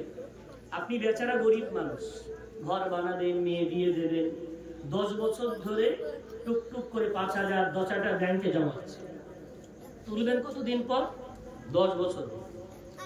আপনার জমানো টাকাটা আপনি 10 বছর পরেই আগামী সপ্তাহে মেয়ের বিয়ে সপ্তাহে আনতে গেছেন। আনতে যাওয়ার পরে এটাই ফর্ম ফিল আপ, সেটাই ফর্ম ফিল আপ, সিগনেচার মিলছে না, ওখানে ওই নেই, সেখানে সেই নেই, ওসব তো আছেই। এরপরে যা হোক করে ফর্ম ফিল আপ করে আপনি সাধারণ মানুষ সকাল 10টায় ব্যাংক খুলেছে, লাইনে দাঁড়িয়েছেন, আর জানালা পর্যন্ত পৌঁছাতে 12:30। আপনার জীবনে জমাত ছাড়া নামাজ পড়েন না, কিন্তু কি করবেন, আজকে এসে পড়েছে, টাকাটাও লাগবে। 12:30 আজান হচ্ছে, পুলিশা ছটপট করছে। ঠিক জানলার সামনে পৌঁছেছেন আর বলছে লিঙ্ক নেই। এই লম্বা লাইন যাওয়ার পর আপনি চলে যাবেন, পিছনে এখনো লাইন আছে, চলে গেলে লাইন চলে যাবে। ওই অবস্থায় দাঁড়িয়ে খাওয়া না, পেশাব না, কোনো কিছু না, লিঙ্ক নেই বলে জানলা ফেলে দিল। 2 ঘন্টা পরে সাহেবের মতো 2:30টার সময় গেট করেছে, জানলা করেছে, দাঁড়িয়ে আপনি জোহরের নামাজ গেল, ঘুম গেল, বিশ্রাম গেল। খোলার পরে আপনার ডেকে টেকে বলছে, ভাই এখানে একটা সিগনেচারের সমস্যা, একটুখানি করে আনো, তাই দিচ্ছি। আপনার টাকা তুলতে গিয়ে এত হ্যারেস কেন হবে? আপনি আপনার টাকা বাড়ির গোড়ায় রাখেন, যাকাত দেন, ওই টাকায় কেউ হাত দিন, হাত অবশ হয়ে যাবে। ওই আপনি যে 10 বছর ধরে রাখলেন, ওই টাকাগুলো মহিলা সমিতি, ওই মহিলারা বিরাট সাইকেল টেনে ঘুরে দেখেন, ব্যাংক থেকে ওরা আনে, এনে আপনাকে ধার দেয়। কেন? আপনার টাকা 10 বছর পরে লাগবে, ওগুলো আপনাকে দিয়ে 2 বছর পরে আপনাকে 10-এর টাকায় 15,000 পেয়ে। আপনার টাকায় আপনার তেলে মাছ ভেজে ওরা বড় লোক হচ্ছে, আর আমরা বোকা আঙুল চুষছি বসে বসে। আপনার টাকা বাড়িতে রাখেন, ওই হারাম কাজে সহযোগিতা করেন না। ইমার্জেন্সি ব্যবসা করেন, বাণিজ্য করেন, খুলতে যদি হয় অতটুকুই রাখেন, যতটুকু ব্যবসা বাণিজ্য করার জন্য যথেষ্ট। ওই হারাম কাজে সহযোগিতা করা মানে রাসূলের অভিশাপ। তাহলে আপনি মহিলা সমিতি করছেন মানে রাসূলের বদদোয়া যে বাড়ি আছে, ইমাম সাহেব যদি সারাদিন সকাল সন্ধ্যা সবস্থানি করে, ইমাম সাহেবের দোয়া আগে কবুল হবে, রাসূলের বদদোয়া কবুল হবে? কথা বলেন। মহিলা সমিতি করার পরে বাড়ির সদস্যকে দেওয়া একদম বোকা, আগে ওটা ছাড়তে হবে, সদস্যকে দেন কবুল হবে। ভাই বাবজি আমার, তাহলে পিতা মাতার প্রথম হক হলো সন্তান যেন শিরকের কাজে না যায়, এর জন্য সতর্ক দৃষ্টি রাখা। আমার এলাকার ওলামারা, আমার এলাকার বর্তমান সমাজের দিনদার ভাই বাবাজিরা, আমরা মনে করে নিয়েছি আমরা একে অপরকে কাফের বলে দেব, আমরা একে অপরকে বেদাতি বলে দেব, আমরা একে অপরকে ভাবে আমরা তিরস্কার করব, এতে সমাজ ভালো হয়ে যাবে। কিছুই হবে না যতক্ষণ না আমরা সবাই মিলে একটা সুন্দর সমাজ গড়ার চেষ্টা না করব। মহিলা সমিতি চলছে, ওদিকে ফুটবল টুর্নামেন্ট, ডিজে বাজিয়ে 16 পার্টি নকআউট ফুটবল টুর্নামেন্ট দিচ্ছে। আমরা একদল নামাজি মসজিদে নামাজ পড়ছি, গানের আওয়াজের তাড়নায় বেরিয়ে বলছি কি হচ্ছে বলো তো? তা বলছে হুজুর ওইরা যুবকরা মিলে ফুটবল টুর্নামেন্ট দিচ্ছে। ওদের আল্লাহ কবে যে বুঝ দেবে, এতটুকু মুখ দিয়ে ভাবো, এতে সমাজ ভালো হয় না। চলেন না আমি আপনি যাই, ওই অন্যায় দেখার পরে প্রতিবাদ করতে শুরু করি। রব্বুল আলামিন আমরা যে শ্রেষ্ঠ উম্মাত, আল্লাহ কোরআনে বলছেন কুনতুম খায়রা উম্মাতিন উখরিজাত লিন-নাসি তা'মুরুনা বিল মা'রুফি ওয়া তানহাউনা 'আনিল মুনকার ওয়া তু'মিনুনা বিল্লাহ। আল্লাহ বলছে তোমরা শ্রেষ্ঠ উম্মাত কেন জানো? তোমাদের মধ্যে 3টে গুণ আছে। কটা গুণ? 3টে। নম্বর 1, তোমরা ভালো কাজের আদেশ করো। নাম্বার 2, অসৎ কাজ থেকে নিষেধ করো। নাম্বার 3, তোমরা আল্লাহকে বিশ্বাস করো। ওই জন্য তোমরা শ্রেষ্ঠ। বলা যাবে সুবহানাল্লাহ। একটা অটো রিকশাকে আমরা চলমান কখন বলি? যখন ওর 3টে চাকায় হাওয়া থাকে। বা টোটোকে আমরা ততক্ষণ চলমান বলি যতক্ষণ 3টে চাকা ঠিকঠাক চলে। কোনো একটা চাকা যদি হাওয়া না থাকে ও চলমান না অচল? আমরা আল্লাহ বলছেন শ্রেষ্ঠ উম্মাত, ততক্ষণ শ্রেষ্ঠ উম্মাত যখন 3টে গুণ থাকবে, ভালো কাজের আদেশ, অসৎ কাজের নিষেধ, আল্লাহর প্রতি বিশ্বাস। কিন্তু আমরা সুবিধাবাদ জিন্দাবাদ, আমাদের একটা গুণ আছে। আমার সমাজে গুগল সার্চ করে ভালো করে তন্ন তন্ন করে দেখেন আমার মতো বক্তা কত যে ধরা পড়ে যাবে। কটা গুণ আছে? একটা গুণ আল্লাহকে বিশ্বাস করে। আমরা ভালো কাজের আদেশও ভুলে গেছি, অসৎ কাজের নিষেধও ভুলে গেছি। ক্যারাম বোর্ড খেলছে মসজিদের পাশে, খেলছে ওরা খেলছে, আমি তো রাসূল কারীম সাল্লাল্লাহু আলাইহি হাদিস শোনা, বুখারী শরীফের একটা সুন্দর হাদিস। আমার রাসূল কারীম সাল্লাল্লাহু আলাইহি ওয়াসাল্লাম মধুর উদাহরণ দিতেন, তাকে বলা হতো জামিউল কালিম। রাসূল বলতেন কম, ব্যাখ্যা হতো অতি বিস্তর। সুবহানাল্লাহ। বিশ্বনবীর আলোচনা কত মধুর হতে পারে এই হাদিসগুলো। আমি ক্লাসে পড়াতে গেলে আমার পড়া আগায় না, তো ছাত্ররা বলে হুজুর সময় হয়ে যাচ্ছে, আমার পড়া আগায়, তুমি কি করবো বল? এই কথাগুলো বুঝতে হবে, শুধু হাদিস পড়ে গেলে তো হবে না, সমাজে তো ফিট করতে হবে। রাসূলের হাদিসটা শুনে রাসূল কারীম সাল্লাল্লাহু আলাইহি ওয়াসাল্লাম বলছেন, অন্যায় সমাজে হওয়ার পরে কেউ প্রতিবাদ না করে, আল্লাহর আইন অমান্য করার, সীমারেখা লঙ্ঘন করার দৃষ্টান্ত রাসূল সাল্লাল্লাহু আলাইহি ওয়াসাল্লাম দিচ্ছেন ওই সমস্ত এক পানির জাহাজের সওয়ারীদের ন্যায়, যারা এক পানির জাহাজে আরোহণ করার জন্য চড়েছে। এখন পানির জাহাজটা দুতলা, কয়তলা? দুতলা। উপর তলায় থাকলে গোটা সমুদ্রের মনোরম দৃশ্য দেখা যাবে, আর নিচের তলায় থাকলে পানির তলায় ডুবে থাকে ওই তলাটা, কিছুই দেখা যাবে না, অন্ধকার, সফর হয়ে যাবে, তবে কিছুই দেখা যাবে। এখন সবাই চাইছে উপর তলায় থাকবে। বাঙালি তো এরা বিরাট চার, কলাপোতা 3 রাস্তায়, বালুরিয়ার 4 রাস্তায়, ট্রাফিক আছে আপন জায়গায়, ও বাইক, সাইকেল, 4 চাকা, লরি, ও ফাঁকা পেলেই ঢুকিয়ে দেয়, যে দাঁড়িয়ে থাকবে আধ ঘন্টা। ওই আধ ঘন্টা সহ্য হবে, লাইনে আধ ঘন্টা সহ্য হবে। দেখেছেন না রাস্তাঘাট? তাকিয়ে দেখবে তো, উপরের তালায় সবাই চড়বে, নিচের তালায় কেউ বসবে না। এখন ক্যাপ্টেন ওদের হট্টগোল দেখে জাহাজ চালক নেমে এসেছে, কি ব্যাপার তোমরা হট্টগোল করছো কেন? তো বলছে আমরা সব উপরের তালায় থাকতে চাই। তা তো হবে না, 2 জায়গায় সিট করা, 2 জায়গায় ভাগ হয়ে যেতে হবে।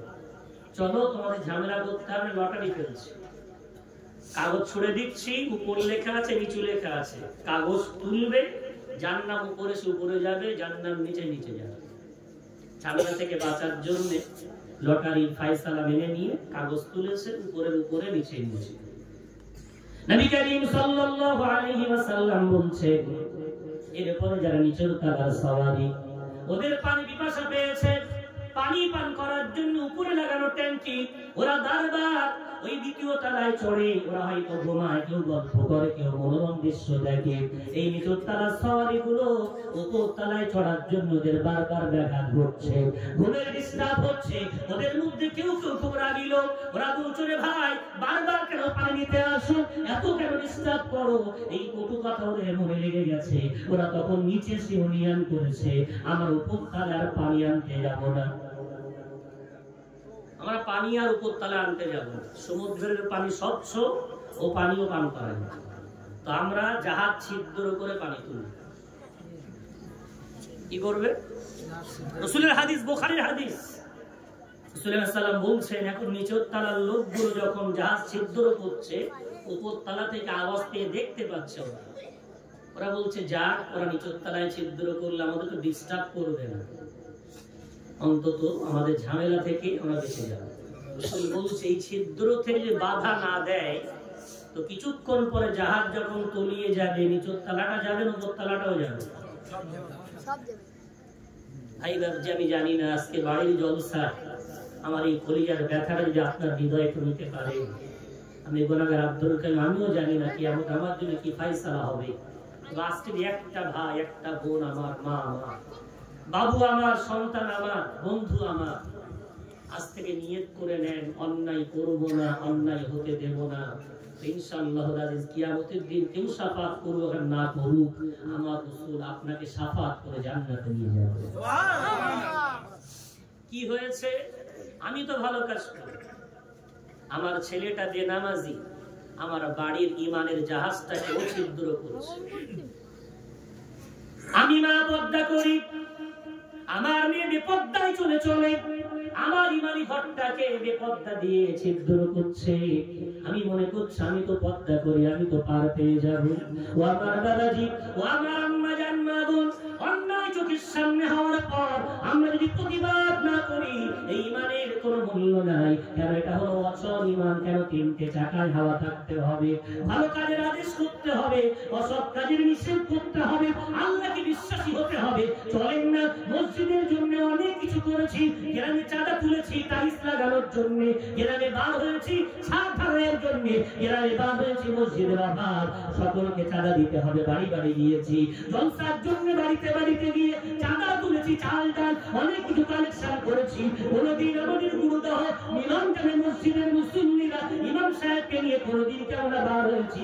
চলেন আজকে আজাদ সঙ্গে যাব, ওরা ফুটবল টুর্নামেন্ট দিয়েছে, আমরা গিয়ে ডাক দেব, ও যুবকের এদিকে শুধু কথা আছে। এই কথা বললেই বলবে ওরা তবলিগ। কি বলবে? কি বলবে? আমার জাতি শেষ হয়ে গেল তো এইখানে। এই ভাগ করতে করতে ইসলামের প্রচার বাদ দিয়েছে, সব নিজের দোকান ভরানোর তালে ব্যস্ত। আমরা যারা ফুরফুরা মতাদর্শের মানুষ, আমাদের মুরিদ দরকার, যারা তবলিগ ওদের জামাতের সাথী দরকার। যা পারো করো, তাই 3 দিনের নাম লিখিয়ে দাও, 1 সপ্তাহের জামাতে যাবে, 40 দিনের জামাতে যাবে। এইসব অন্যায় পাশে হবে, কোনোদিন ওদের দৃষ্টি যাবে না। আমাদের মুরিদ দরকার, সমাজ যা পারে হোক, আমার মুরিদ হলেই চলবে। ইসলাম খানে খারাপ হয়ে যাচ্ছে, ইসলামের দাউ দাউ করে আগুন জ্বলছে, আমাদের ওসব কোনো খেয়াল নেই। আমার মুরিদ বানলেই চলে, দোকান কাস্টমার বাড়ানোর তালে যাচ্ছে।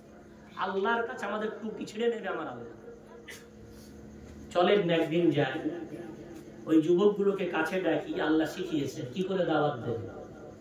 পারা নাম্বার 17, পৃষ্ঠা নাম্বার 20, সূরার নাম সূরা হজ্জের মধ্যে আল্লাহ বলছেন, উদউ ইলা সাবিলি রাব্বিকা বিল হিকমাতি ওয়াল মাউইযাতিল হাসানাতি ওয়াজাদিলহুম বিল্লাতী হিয়া আহসান।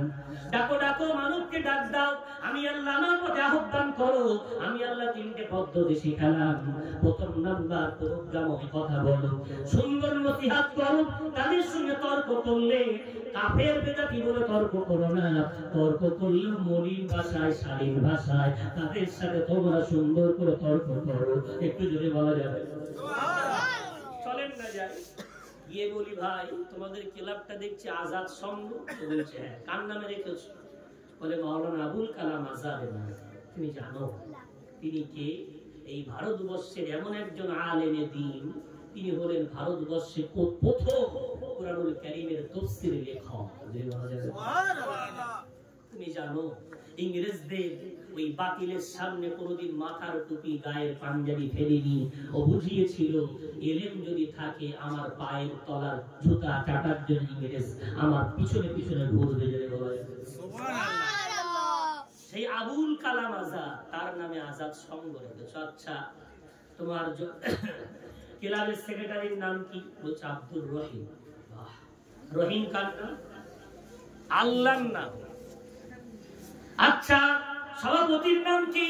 বলে সভাপতির নাম আব্দুল করিম। মাশাআল্লাহ, করিম আল্লাহর নাম, সেই বান্দা তুমি করিমের বান্দা। আচ্ছা, ক্যাশিয়ারের নাম কি? বলে গোলামে মুস্তাফা। মুস্তাফা নবী করিম সাল্লাল্লাহু আলাইহি ওয়াসাল্লামের নাম, অর্থাৎ নবীর গোলাম। তিনটে যুবককে ডাকে, দেখে বলেন বাবারা ক বছর দায়িত্ব পালন করছো? বলবে 5 বছর। কি কি করো তোমরা কেরাবে? ওরা বলবে বছরে একটা করে ফুটবল টুর্নামেন্ট দিই, আর বছরে জানুয়ারিতে একটা পিকনিকের টিম বার করি। ক্যারাম বোর্ডে গুটির চোখে যখন ক্যারাম বোর্ড নষ্ট হয়, বিভিন্ন নেতা বিভিন্ন পার্টির লোকের কাছে গিয়ে ক্যারাম বোর্ডের কালেকশন করি। এই মোটামুটি আমরা কিছু কাজ করি। আচ্ছা, তোমাদের এই কাজগুলো যদি তোমাদের আমলনামায় যুক্ত করে দেওয়া হয়, আল্লাহ জান্নাত দেবে না জাহান্নাম দেবে? একটু বুঝিয়ে বলে। ওর মনের মধ্যে যদি আংশিক ঈমান থেকে থাকে, ন্যূনতম যদি আল্লাহর ভয় অন্তরে থাকে, ওই যুবকটা দেখবেন বলবে হুজুর এমন করে বলবেন না, এসব কাজ আমলনামায় যুক্ত হলে আমাকে জাহান্নাম ছাড়া আর কিছু দেখা যাবে না। একজন মুসল্লি তৎক্ষণাৎ বলে উঠো, তো বাবা বলো না তোমার আব্বা জান আমার হজের সাথী, তোমার আব্বা জান আমার সাথে মসজিদে আমার পাশে নামাজ আদায় করতেন, তোমার আব্বা জান 2 বছর হলো দুনিয়া থেকে চলে গেছে। রাসূলের হাদিস আছে, ইমাম সাহেব জুমার দিনে বলছিলেন সৎ সন্তান দুনিয়ায় থাকলে তার ভালো কাজ কবরে পিতামাতা শুয়ে শুয়ে পায়, আর সৎ সন্তান যদি দুনিয়ায় থাকে তার জন্য বাপ মা কষ্ট পায়। এই 5 বছরের গুনাহ যদি তোমার আম্মা আব্বার আমলনামায় যুক্ত করে দেওয়া হয়, তোমার আব্বা কবরে কষ্ট পাবে না, শান্তি পাবে। দেখবেন যুবকটার চোখ দিয়ে টপ টপ করে পানি পড়ছে। ওই যুবক ইমাম সাহেবের হাত ধরবে, হাউ হাউ করে কাঁদবে আর বলবে হুজুর ভুল হয়ে গেছে, আর কোনোদিন আমরা ফুটবল টুর্নামেন্ট দেব না। হুজুর ভুল হয়ে গেছে, আল্লাহ হুজুরের কিতাব লঙ্ঘন করেছি, অমান্য করেছি, এমন অপরাধ আর করব না। হুজুর তওবা করিয়ে দেন, এবছরের মতো ক্ষমা করে দেন। এই কেলাবে বাদ থেকে ইমানের একটা জায়গা হবে। আমরা এখানে বসে ইমান চর্চা করব। আমার গ্রামে কত অসহায় বিধবা নারী আছে, ওদের সংসার চলে না, স্বামীগুলো হারিয়ে গেছে। ও যুবক, তোমরা এমন করে চাঁদা তোলো, গ্রামে গ্রামে বার হও, ফুটবল টুর্নামেন্ট দিয়ে নেচে গিয়ে জানান্দ না পাও, ওই বিধবা নারীগুলোর 1 বস্তা চাল কিনে দাও, 5 কেজি ডাল কিনে দাও, 2 কাপড় কিনে দাও। ওরা আচল করে দোয়া দেবে, ওই দোয়া তোমার নসিবে লেগে গেলে ইহকাল পার হয়ে যাবে, পরকাল আমার রাসূলের সাথে মোলাকাত হবে। একটু দূরে বলা যাবে এসো না, ইসলাম থেকে পালন বাদ দিয়ে মানা শুরু করে দিই। কোনদিন করেছি? মসজিদে টাইলস লাগানো হবে, হুজুর কালেকশন করেন, যত দায়িত্ব ইমামদের, টাইলস কালেকশন, ইট কালেকশন, পাথর কালেকশন।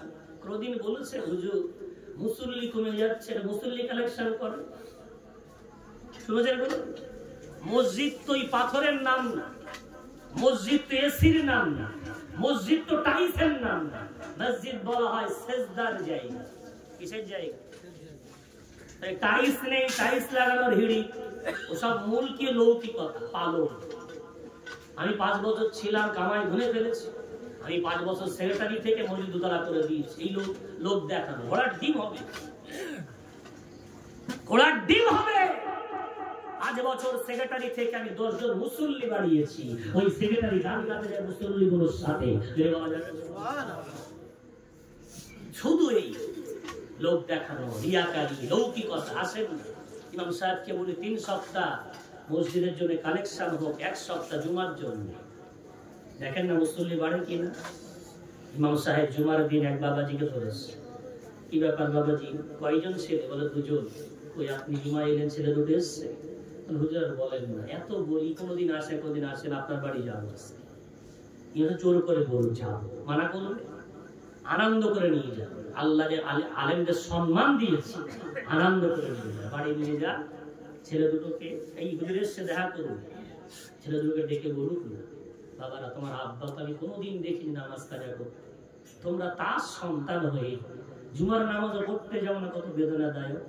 আজকে জুমার দিনে তো বাড়ি আছে, জুমার নামাজ যদি ফরজ হয়, আসরের নামাজ কি নফল?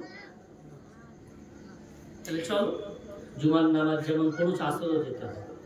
ছেলেটাকে বলুক না হুজুর দেখেন ওর আব্বা যদি হুজুরকে নিয়ে গিয়ে ছেলে দুটোকে বসিয়ে দেয়, 1 সপ্তাহ 2 সপ্তাহ বলতে না বলতে ওই ছেলেটা 20 বছর শুধু জুমা পড়তো, অন্তত 2-3 জুমা যদি ইমাম সাহেব হয় বলে, দুজন মুসল্লি মসজিদে বাড়বে। বলা যাবে সুবহানাল্লাহ। ভাইরা জি আমার, আমি যেটা বলতে বলতে এত দূর চলে এলাম, তাহলে আদর্শ পিতা মাতা হলো তার সন্তানকে আগে ভয় দেখাবে, বান্দা খবরদার তুমি শিরক করবে না, শিরক থেকে বাঁচবে। ইসলাম সর্বদাই তোমাকে শিরক মুক্ত জীবন করতে বলেছে। আমার চোখের সামনে শিরক হচ্ছে, আমার চোখের সামনে অন্যায় হচ্ছে, আসেন একটু প্রতিবাদ করি, ভালো কাজের আদেশ অসৎ কাজের নিষেধ করি, আমার এই ইসলামী গাড়িটা চলমান হয়ে যাবে। জোরে বলা যাবে সুবহানাল্লাহ। কোনো লাকাব দেব না, তাবলীগ না সেলস, এটা হলো ইসলামের কাজ। আমার রাসূল যদি মনে করতেন আমি তো আল্লাহর হাবিব, আর সাহাবারা যদি মনে করতেন রাদিয়াল্লাহু আনহুম ওয়া রাদু আনহু, আল্লাহ আমাদের রাজি আমরা তাদের রাজি, তাহলে কাউকে দাঁত শহীদ করতে হতো না, তায়েফের ময়দানে রক্তাক্ত হতে হতো না, লক্ষ লক্ষ সাহাবাকে শহীদ হতে হতো না, তারা জান্নাতে 4টের বাড়ি বসে পেয়েছিলেন। আমি তো নামাজ পড়ি না, মেয়েটা বেপর্দায় যাচ্ছি স্কুল, আব্বা বলছে এই হুজুর কালকে বলে গেছে তুই আজ বেপর্দায় স্কুলে যাবি না, মত না। মা বলছে রাখো তো তোমার ফতোয়া, ওই হাজী সাহেব মেয়েটা বেপর্দায় যায়। আরে হাজী সাহেব শরিয়াত না, শরিয়াত হলো কোরআন এবং হাদিস, যদি বলা যায় সুবহানাল্লাহ। আর তাতে না পাওয়া গেলে ইজমা এবং কিয়াস। মাটা বলুক, আব্বা বলছে মান স্কুলে যেতে হবে না, তোর মাটা অন্য দে। আব্বা বললো, মা বললো, ভাইটা দৌড়ে এসছে, এই ঠিকই বলেছে। আব্বা আম্মা যা বলছে আগে শোন, মাথায় অন্য দে, তার কথা স্কুলে যাবে। ভাইটা এসে বললো, ওর বোনটা বড় বোনটা বাড়ি এসেছিল, অনেক বিয়ে হয়ে গেছে, তার একটা সন্তান হয়েছে। ও তখন ধরে বলছে মাথায় অন্য দিয়ে যা। আমি তো উচ্চ মাধ্যমিক পাস করেছি, প্রত্যেক পরীক্ষায় ভালো নম্বর ছিল, মাথায় অন্য ফেলে গেলে নম্বর বেশি পাওয়া যায় না, আমি মাথায় অন্য দিয়ে গিয়েও আমি ক্লাসে ফার্স্ট হতাম। বোনটাও বললো, কে বললো? বাপ বললো, মা বললো, ভাই বললো, বোন বললো, ওই মেয়েটা পর্দা করতে বাধ্য হলে বলা যাবে সুবহানাল্লাহ। আমাদের কি হয়েছে, ছবি পর্দায় যাচ্ছে যে আমি তো বিরাট ঘোমটা টেনে যাচ্ছি, তুমি 60 বছরে অন্যায় করছো, আর তোমার যুবতী মেয়েটা 12 বছর, ওর মাথায় অন্যায় নেই, তুমি 60 বছর, তোমার দিকে মন করে বাবরও তাকাবে না, আর যার দিকে তাকাবে তাকে তুমি আগলা করে রেখেছো। পর্দাতে নাম্য, পর্দা যখন তার দিকে মানুষ দৃষ্টি ফেলে তখন পর্দা করো, ওই পর্দাটাই তো শ্রেষ্ঠ পর্দা, যদি বলা যাবে সুবহানাল্লাহ। এই ঘোমটা টেনে বিরাট বোরকা পরে একেবারে ঢেকে ঢুকে দাঁড় হয়েছে, বুড়ি হয়ে গেছে, কেউ তাকাচ্ছে না, ওই বোরকা পরে কি না। আগে তোমার ঘরে যুবতী নারীগুলোকে পর্দা নসিনা বানাও, তবেই তোমার পর্দা করে লাভ হবে, যদি বলা যাবে সুবহানাল্লাহ। সন্তানকে ভালো করার জন্য প্রথম দায়িত্ব আপনার। আমরা বাবা যদি আমাদের হকগুলো আদায় করি, রব্বুল আলামিন তারপরে সন্তানের হকটা কি সেটা আল্লাহ কোরআনে বললেন। পারা নাম্বার 15 পৃষ্ঠা নাম্বার 2 পৃষ্ঠা নাম্বার 3 সূরা আল ইসরাঈল আল্লাহ বলছেন ওয়াকাদা রাব্বুকা আল্লা তা'বুদু ইল্লা ইয়্যাহু ওয়া বিল ওয়ালিদাইনি ইহসানা। আল্লাহ বলছেন আমি আল্লাহ অপরিহার্য করে দিয়েছি, ফরজ করে দিয়েছি প্রত্যেকটা বান্দার জন্য, তারা যেন আমি আল্লাহ আমার ইবাদত করে। ওয়াকাদা রাব্বুকা আল্লা তা'বুদু ইল্লা ইয়্যাহু, আমি আল্লাহ ফয়সালা করেছি বান্দাদের জন্য তোমার ইবাদত করবে শুধুমাত্র তার, একমাত্র আল্লাহ, যে বলা যাবে সুবহানাল্লাহ। আল্লাহ বলছেন এরপরে আমি ফয়সালা করে দিয়েছি, ফরজ করে দিয়েছি, ঘোষণা শুনিয়ে দিয়েছি ওয়াবিল ওয়ালিদাইনি ইহসানা, পিতা মাতার সঙ্গে সুন্দর আচরণ করবে, যে বলা যাবে সুবহানাল্লাহ। কোরআন কত সুন্দর করে বোঝাচ্ছে দেখেন, আল্লাহ পাক রব্বুল আলামিন বলছেন কেমন করে সুন্দর আচরণ করবে। আল্লাহ বলছে ইম্মা ইয়াবলুগান্না ইনদাকাল কিবারা আহাদুহুমা أو كلاهما فلا تقل لهما أف ولا تنهرهما وقل لهما قولا كريما আল্লাহ বলছেন তাদের মধ্যে যদি কোনো একজন অথবা উভয়জন তোমাদের কাছে বৃদ্ধ বয়সে পৌঁছে যায়, আমরা জানি কোরআনুল কারীমে সূরা ইয়াসিন 23 পারা 3য় পৃষ্ঠায় আল্লাহ বলেছেন যখন মানুষ বয়সে পৌঁছে যায়, অধিক বয়স হয়ে যায়, তখন আর বাচ্চার মতো হয়ে যায়। কিসের মতো? জানা জিনিস ভুলে যায়, একটা জিনিস বারবার জিজ্ঞাসা করে। আল্লাহ বলছে যখন পিতা মাতার মধ্যে হয় বাপ অথবা মা, অধিকাংশ বাপের বয়স বেশি হয়, মায়ের বয়সটা কম হয়। ওই জন্য আল্লাহ কোরআনে বলছে দুজনের মধ্যে কোনো একজন অথবা উভয়জন যখন বৃদ্ধ হয়ে যাবে, কি করে তুমি সুন্দর আচরণ করো আল্লাহ শিখাচ্ছে। তুমি ওদের সঙ্গে অকুল্লাহুমা কওলান কারীমা, তুমি মহব্বতের কথা বলবে। বলা যাবে দুঃখের বিষয় আমরা আমাদের স্ত্রীর সাথে সুন্দর কথা বলি, আমাদের আম্মা আব্বার সাথে কোনোদিন বসে গল্প করি না, এত ব্যস্ত। দুনিয়াতে সবাইকে সালাম দিই, কোনোদিন বাপ মাকে সালাম দিই। ইমাম সাহেবকে দৌড়ে বললাম আসসালামু আলাইকুম, হুজুর নেমেছে স্টেজ থেকে, জড়িয়ে ধরে বিরাট ভক্তির দান, হুজুরকে বিরাট ভালোবাসি, মনে হয় বুকে লাগাতে পারলেই জান্নাত। আরে ভাই জান্নাত বাড়ি আছে, বিরাট হাতে মোসাফা টোসাফা করে একেবারে চুমাচাটি করে হাতে হাদিয়া দিয়ে বিরাট কিছু। সারা জীবন সবাইকে সালাম দিলাম, জানেন সালাম মানে আসসালামু আলাইকুম ওয়া রাহমাতুল্লাহি ওয়া বারাকাতুহু। যে সালাম দেয় সে বলে আল্লাহ তোমার উপরে শান্তি রহমত বরকত নাযিল করুন, আর যে উত্তর দেয় সেও বলে আল্লাহ তোমার উপরে ওয়া আলাইকুমুস সালাম ওয়া রাহমাতুল্লাহি ওয়া বারাকাতুহু, আল্লাহ তোমার উপরে শান্তি রহমত বরকত নাযিল করুন। সুবহানাল্লাহ। ইমাম সাহেবকে দিয়েছেন, উত্তর দিয়েছে। ইমাম সাহেবের দোয়া কবুল হবে কি হবে না গ্যারান্টি নেই, সৎ মানুষ, তবে কবুল হবে কি হবে না গ্যারান্টি নেই। বাড়ি এসেছেন, বাইকটা রেখেছেন, আব্বাজান শীতের সময় উঠোনে হয়তো চৌকিতে বসে আছে বা টুল নিয়ে বসে আছে, আপনি দেখছেন আব্বা বসে আছে, কোনো কথা না, চলে গেলেন ঘরে। আব্বাজি ভালো আছেন? আসসালামু আলাইকুম ওয়া রাহমাতুল্লাহি ওয়া বারাকাতুহু। ওই বৃদ্ধ বাপটা তৎক্ষণাৎ বলছে ওয়া আলাইকুমুস সালাম ওয়া রাহমাতুল্লাহি ওয়া বারাকাতুহু। রাসূল বলছেন আম্মা আব্বার দোয়ার মাঝে আরশের মাঝে কোনো পর্দা নেই, ডাইরেক্ট কবুল হবে। বলা যাবে সুবহানাল্লাহ। ওই বৃদ্ধ বাপটা যেই বলল ওয়া আলাইকুমুস সালাম ওয়া রাহমাতুল্লাহি ওয়া বারাকাতুহু, আল্লাহ কবুল করে নিলেন। আল্লাহ তুমি আমার কলিজার টুকরা সন্তানের উপরে রহমত শান্তি ও বরকত নাযিল করে দাও। সুবহানাল্লাহ।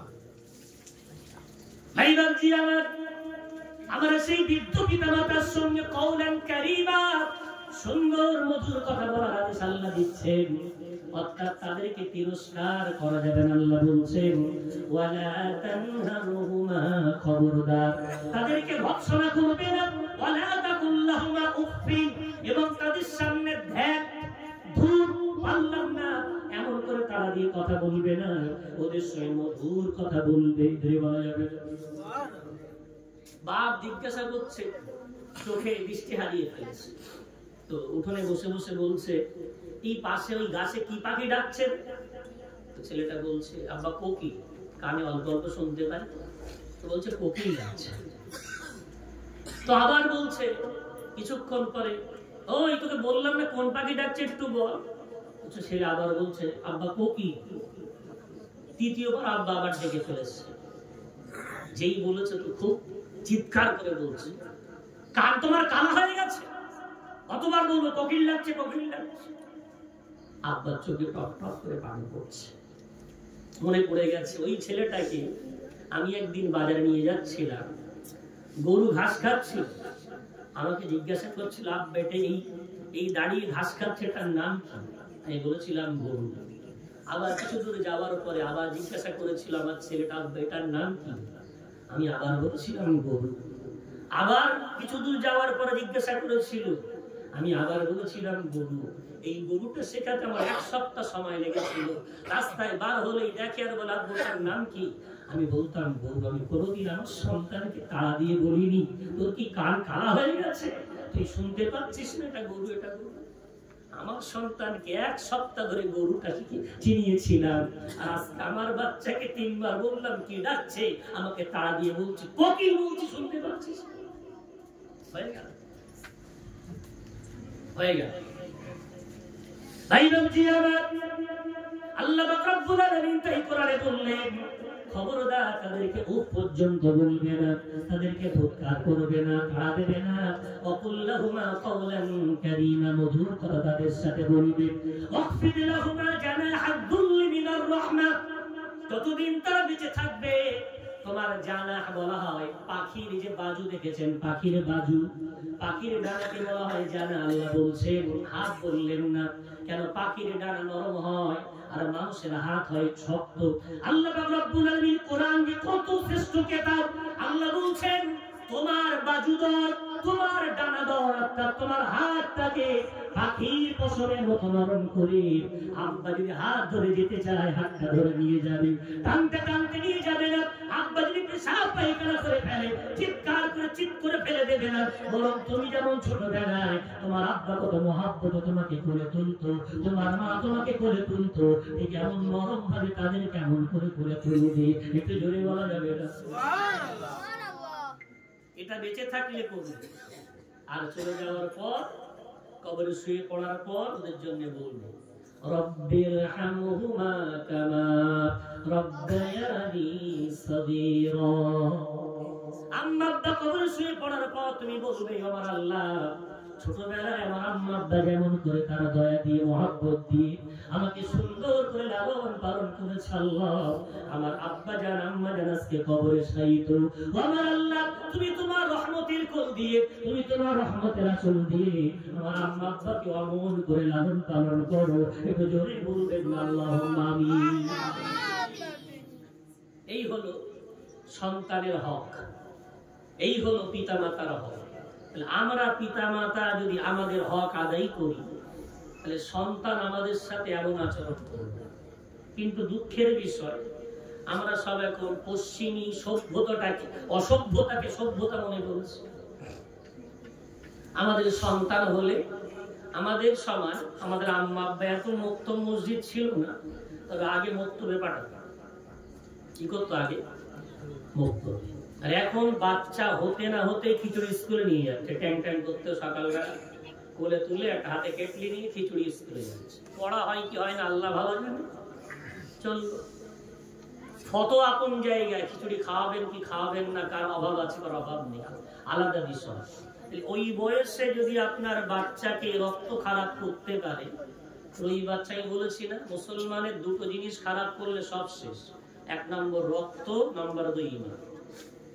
তাহলে বাচ্চাটা খিচুড়ি স্কুলে নিয়ে খিচুড়ি খাওয়াচ্ছে, ওই বয়সে খিচুড়ি স্কুলেও যেতে পারে, ওই বয়সে মক্তবেও তো যেতে পারে। আজকে আমার বসিরহাটে নার্সারি স্কুলের জাল বেসানো হয়েছে, দুল, কিডজি, বিভিন্ন সাইপালা, বিভিন্ন নার্সারি স্কুল। 3 বছর থেকে কারেকে কি করে ওরা? প্রথম বছরটা হচ্ছে 3 বছরের পেলে ক্লাস, ওদের ক্লাসটা হচ্ছে খেলা ক্লাস। কি ক্লাস? খেলা ক্লাস। আমি কি বলে তুর্কির একটা মসজিদের দৃশ্য দেখে আমার চোখে পানি এসে গেছে। মসজিদে বিরাট বড় জামে মসজিদ, মসজিদের পিছন দিকে প্রচুর বাচ্চা কাচ্চার ফুটবল, ছোট ছোট ফুটবল, বেলুন, এই সমস্ত খেলনা ওরা খেলছে। ওদিকে মুয়াজ্জিন তাকবীর দিচ্ছে, দৌড়ে গিয়ে আল্লাহু আকবার, রুকু, একটা সেজদা দিয়ে আবার দৌড়ে খেলা করছে। তো স্বাভাবিক মসজিদ যদি এমন খেলা করে, আমরা তো তাড়া দিয়ে একেবারে কি করে দেবো তার ঠিক নেই। নিচে লিখছে, তোমার প্রজন্মকে মসজিদ চিনতে শেখাও, অন্যথায় আগামী দিনে তোমার প্রজন্ম ক্লাব, দুর্গা পূজা চিনবে, তোমার সমাজ আগামী প্রজন্ম মসজিদ কোন দিকে চিনতে পারবে। শরিয়াত ছাড় দিয়েছে, 3 ধরনের বান্দার কোনো গুনাহ লেখা হয় না, বলা যাবে না। আল্লাহ কলম তুলে নিয়েছে গুনাহ লেখা থেকে। নম্বর 1 যারা নাবালক শিশু, নাম্বার 2 পাগল, নাম্বার 3 ঘুমন্ত ব্যক্তি। যদি বলা যাবে কয় ধরনের? তাহলে 12 বছর পর্যন্ত তোর কোনো গোনা হয় না। তাহলে আমরা কি পারি না?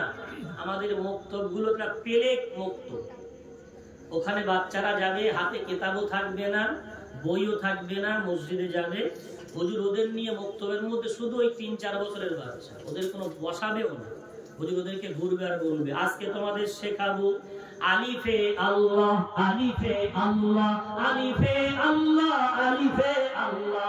ওই বাচ্চাটা মক্তব থেকে বেরিয়ে দৌড়াচ্ছে, বাড়িতে খেলছে, বাড়িতে উঠোনে উঠোনে দৌড়াচ্ছে, ও বলছে আলিফে আল্লাহ, আলিফে আল্লাহ। পুরো বলছেন আমার সমাজের একটা মানুষ বায়া গ্রহণ করে ও জিকির করছে আল্লাহ আল্লাহ, ওই বাচ্চাটার কোনো গুনাহ নাই, ওই বাচ্চাটা এখনো গুনাহ লেখা শুরু হয়নি, 12 বছর পর্যন্ত ও সমাজে ঘুরে ঘুরে বেড়ায়, ও জবান দিয়ে বলে আলিফে আল্লাহ। ওই জিকিরটা ওই বুড়োর আগে আল্লাহর কাছে কবুল হয়ে যাবে। একটু জোরে বলেন। ওই বাচ্চাটাকে হুজুর নিয়ে শেখাচ্ছে আসসালামু আলাইকুম ওয়া রাহমাতুল্লাহি ওয়া বারাকাতুহু, আসসালামু আলাইকুম ওয়া রাহমাতুল্লাহি ওয়া বারাকাতুহু। গোটা কেনা শুধু সালাম শিখিয়েছে।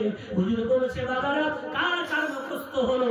দুজন বাচ্চা বলল আসসালামু আলাইকুম, দুজন বাচ্চা আরো একটু বেশি করে বলল আসসালামু আলাইকুম ওয়া রাহমাতুল্লাহ, আরেকটা বাচ্চা পরিপূর্ণ বলল আসসালামু আলাইকুম ওয়া রাহমাতুল্লাহি ওয়া বারাকাতুহু। ও বাবারা এটা হলো সালাম।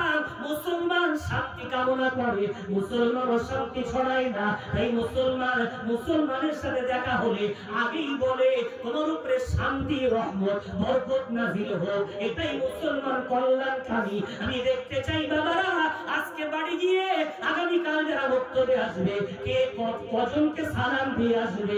বাচ্চাগুলো বাড়ি গেছে, দাদুকে দেখেই বলছে আসসালামু আলাইকুম, দাদিমাকে দেখে বলছে আসসালামু আলাইকুম, আব্বাকে দেখে বলছে আসসালামু আলাইকুম, আম্মাকে দেখে বলছে আসসালামু আলাইকুম, ভাইকে দেখে বলছে আসসালামু আলাইকুম, মুসল্লিকে দেখে বলছে আসসালামু আলাইকুম। হুজুর আমি একদিনে 10 জনকে সালাম দিয়েছি। একটু জোরে বলা যাবে? গোটা গ্রামে শান্তি ছড়াচ্ছে। খিচুড়ি স্কুলে নিয়ে গিয়ে কদিন সালাম শিখেছে, কদিন সালাম দিয়েছে, ওখানে গিয়ে ডিম চুরি করা শিখেছে, ওখানে গিয়ে কত বেশি নেওয়া যায় কম নেওয়া যায় সেটা শিখেছে, সালাম শিখেনি, শান্তি শিখেনি। তাই বাবজি আমার, আমরা যদি আমাদের হক সঠিকভাবে আদায় করি, আমরা যদি আমাদের সন্তানগুলোকে স্কুলে দেওয়ার আগে, নার্সারি জায়গায় দেওয়ার আগে আগে ওকে দিন শেখায়, আমার জানা নেই আল্লাহ যাকে দিন দিয়েছে সেই সন্তান পিতা মাতার অবাধ্য হয় এমন নজির 100-র মধ্যে 2-1টা থাকতে পারে, 100-র মধ্যে 2-1টা থাকতে পারে যে সন্তান দিন জানে পিতা মাতার অবাধ্য হয়েছে। 100 থাকে না, না থাকে 2-1টা। কিন্তু যদি দিন না শেখান তো 100-100টাই বাপ মার অবাধ্য সন্তান। দেখে নেন আমাদের হাওড়া জেলায় এক ব্যক্তি, তার 7টা সন্তান। কটা? এত শিক্ষিত করেছে, 7টাই বিদেশে চাকরি করে, কেউ ইউরোপে কেউ আমেরিকায় থাকে। তো সেই লোক তিনিও চাকরিজীবী, স্ত্রীও চাকরিজীবী, দিনদার। তো মাঝে মাঝে তারা যখন মানুষের সামনে আসে হাউ হাউ করে কাঁদে আর বলে আমি তো আগে জানতাম শিক্ষিত করলে বৃদ্ধ বয়স আমাদের অবস্থাই হবে, আমার ছেলেগুলোকে শিক্ষিত না করে চাষি বানাতাম। ওরা 5 বছর 10 বছর পরে একটু বাপ মাকে দেখতে আসে, নাতি পুতি কোথায়, সন্তান কোথায়, বৌমা কোথায়। বুড়ো বয়সে বাপ মার টাকার বান্ডিল দরকার না, বাপ মার সন্তানের সেবা দরকার। বলবেন না? আপনার আব্বা আপনি যখন জন্মেছিলেন উপার্জন করার জন্য কোথাও চলে যেত ইনকাম করতে, আপনার মাটা কোথাও উপার্জন করতে চলে যেত, আর আপনাকে বাড়ি দোলনায় ফেলে যেত, আপনাকে খাওয়াতো, পেশাব করাতো কে, পায়খানা করাতো কে, গোসল করাতো কে? তারা তো আপনার ছোটবেলায় কামাতে যায়নি, বাপ গেছে তো মা আছে, মা গেছে তো বাপ আছে, আপনাকে যত্ন করে বড় করেছে। আপনি আমার টাকার গরমে কি বলছে, আব্বা তোমার শরীর খারাপ, আমি 1 লাখ টাকা অ্যাকাউন্টে মেরে দিচ্ছি, টাকা খাবে তোমার বাপ? তোমার বাপের তো এখন হাত ধরে বাথরুমে নিয়ে যাওয়া দরকার, তোমার আব্বার সামনে সেটা আব্বার মাথাটা টিকে দেওয়া দরকার। ভাই বাবজি আমার, তো ধরবেন মানে